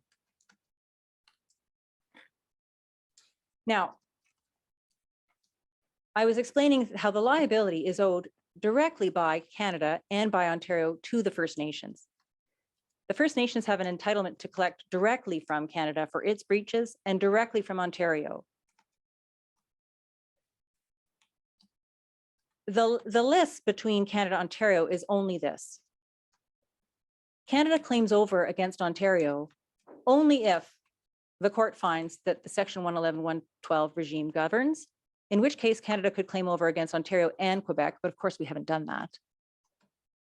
That's where the cross-claim fits in. the list only exists between Canada and Ontario if if the court goes with your alternative theory. If the court goes with Ontario's theory, which is our Ontario. alternative, the 111, 112, that's right.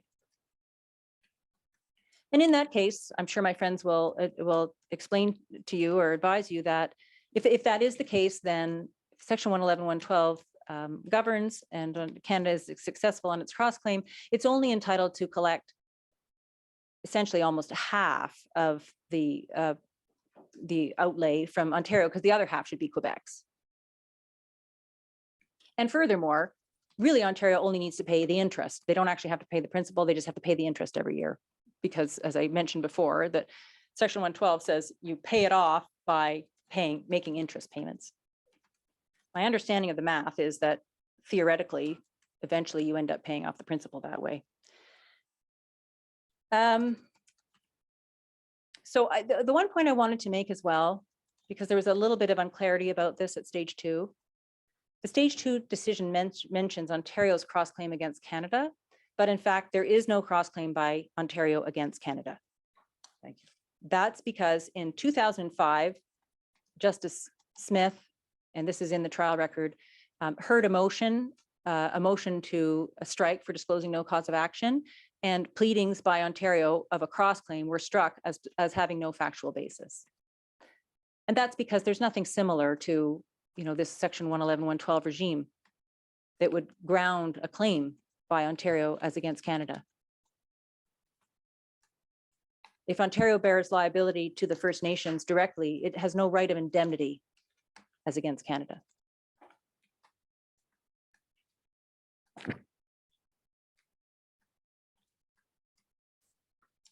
And the final issue I want to deal with on the issue of Crown allocation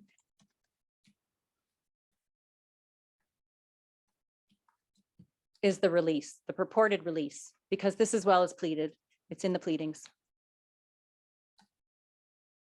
That, so I want to pick up where I was saying before that after the decision of the JCPC upholding the majority decision in the Supreme Court that this was a 111, 112 regime, that Canada should be the paymaster and then collect from Ontario and Quebec, all three governments, they were still in arbitration. They went back to the same arbitrators and continued to arbitrate this issue. And all three governments ultimately agreed on a resolution. And they said, we don't want to be collecting every year, so let's get a capitalized amount. Ontario and Quebec pay to Canada an amount, a capital amount that we can then use to generate the income for these annuity increases up to $4. So a capitalized amount from Ontario? And Quebec as well. Ontario and Quebec. This is why Quebec complained. But the court said, sorry, that's the way it happens. So Ontario and Quebec both, and again, Dr. Messamore will get into all the history. And interestingly, there really isn't any material difference between what Ontario's expert Gwyneth Jones will tell you as well. They're both just recounting the history, which is not that complicated when you look at the documents. There are no real differences between what Dr. Messamore says and what Ms. Jones says. The evidence is that both Ontario and Quebec then paid an amount to Canada that was considered a capital amount that would hopefully, ideally, generate sufficient interest to pay the annuities up to $4. Now, there's all kinds of problems with it. I mean, some interesting bits that we'll get into when you hear the history about it, because the main part being that this was only because all the parties other than the First Nations who didn't participate were of the view that $4 was the maximum. So the capitalized amount was intended only to fund up to $4. And they had to use a population base to determine how much would be required. And they used a population base stuck back in roughly 1900 by the time it got sorted out. So, the capitalized amount didn't work out to be as exactly what it was intended to be, but the intent was that Ontario and Quebec would pay this capitalized amount, capital amount, I should say, And Canada used the proceeds of that capital amount in order to pay the annuities. So all three governments created orders in council to put this agreement into effect. And then the arbitrators took those orders in council and memorialized them in one of their arbitration awards, Arbitration Award 15.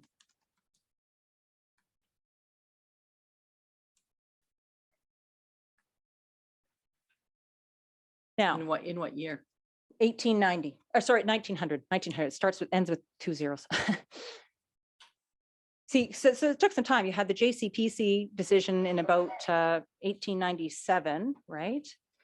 Yeah, it was very at the end of December of 1896. So, then Quebec objected. It had to go back before the court to say, look, if, section 109 doesn't apply, and the court says, well, section 111, 112 does. It took a while. But before it was actually finally dealt with by these orders in council, the orders in council were dated in 1899 and 1900. And then they were memorialized in the Arbitration Award 15. Now, the orders in council and the Arbitration Award contain language that Ontario pleads is a release by Canada.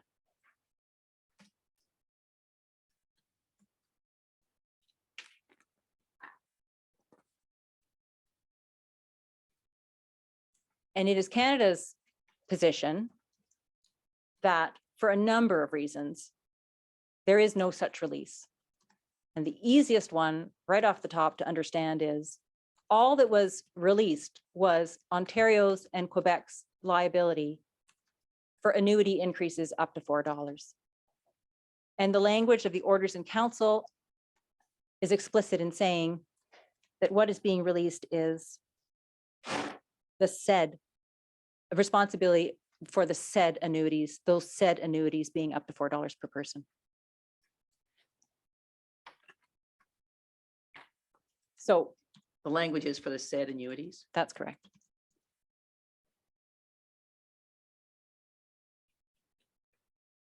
There are Canada has other positions as well as to why this purported release does not release Ontario.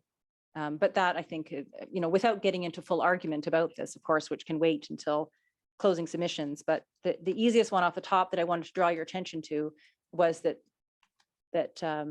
this purported release was only in respect of increased annuities up to $4 per person.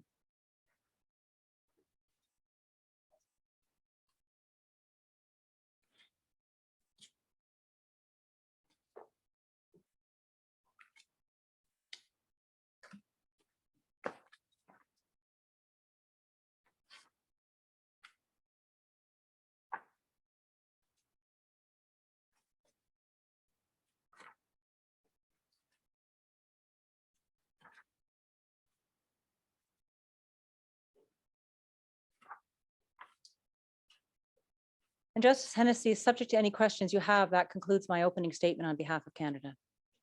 Thank you very much.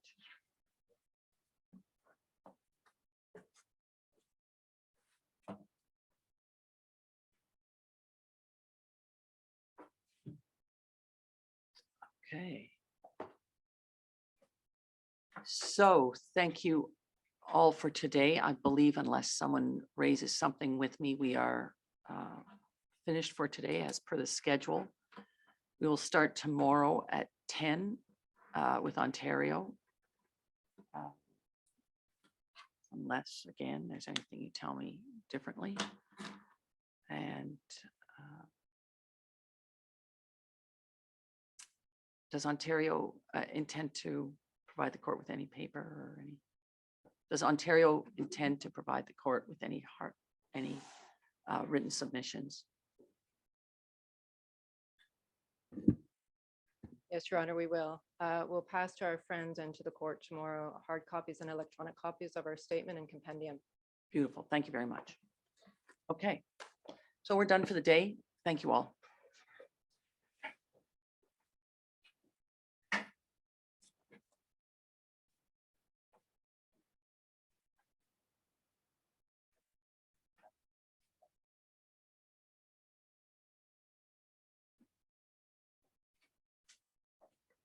Oyez, oyez, oyez. The sittings of this court are now concluded. Long live the king.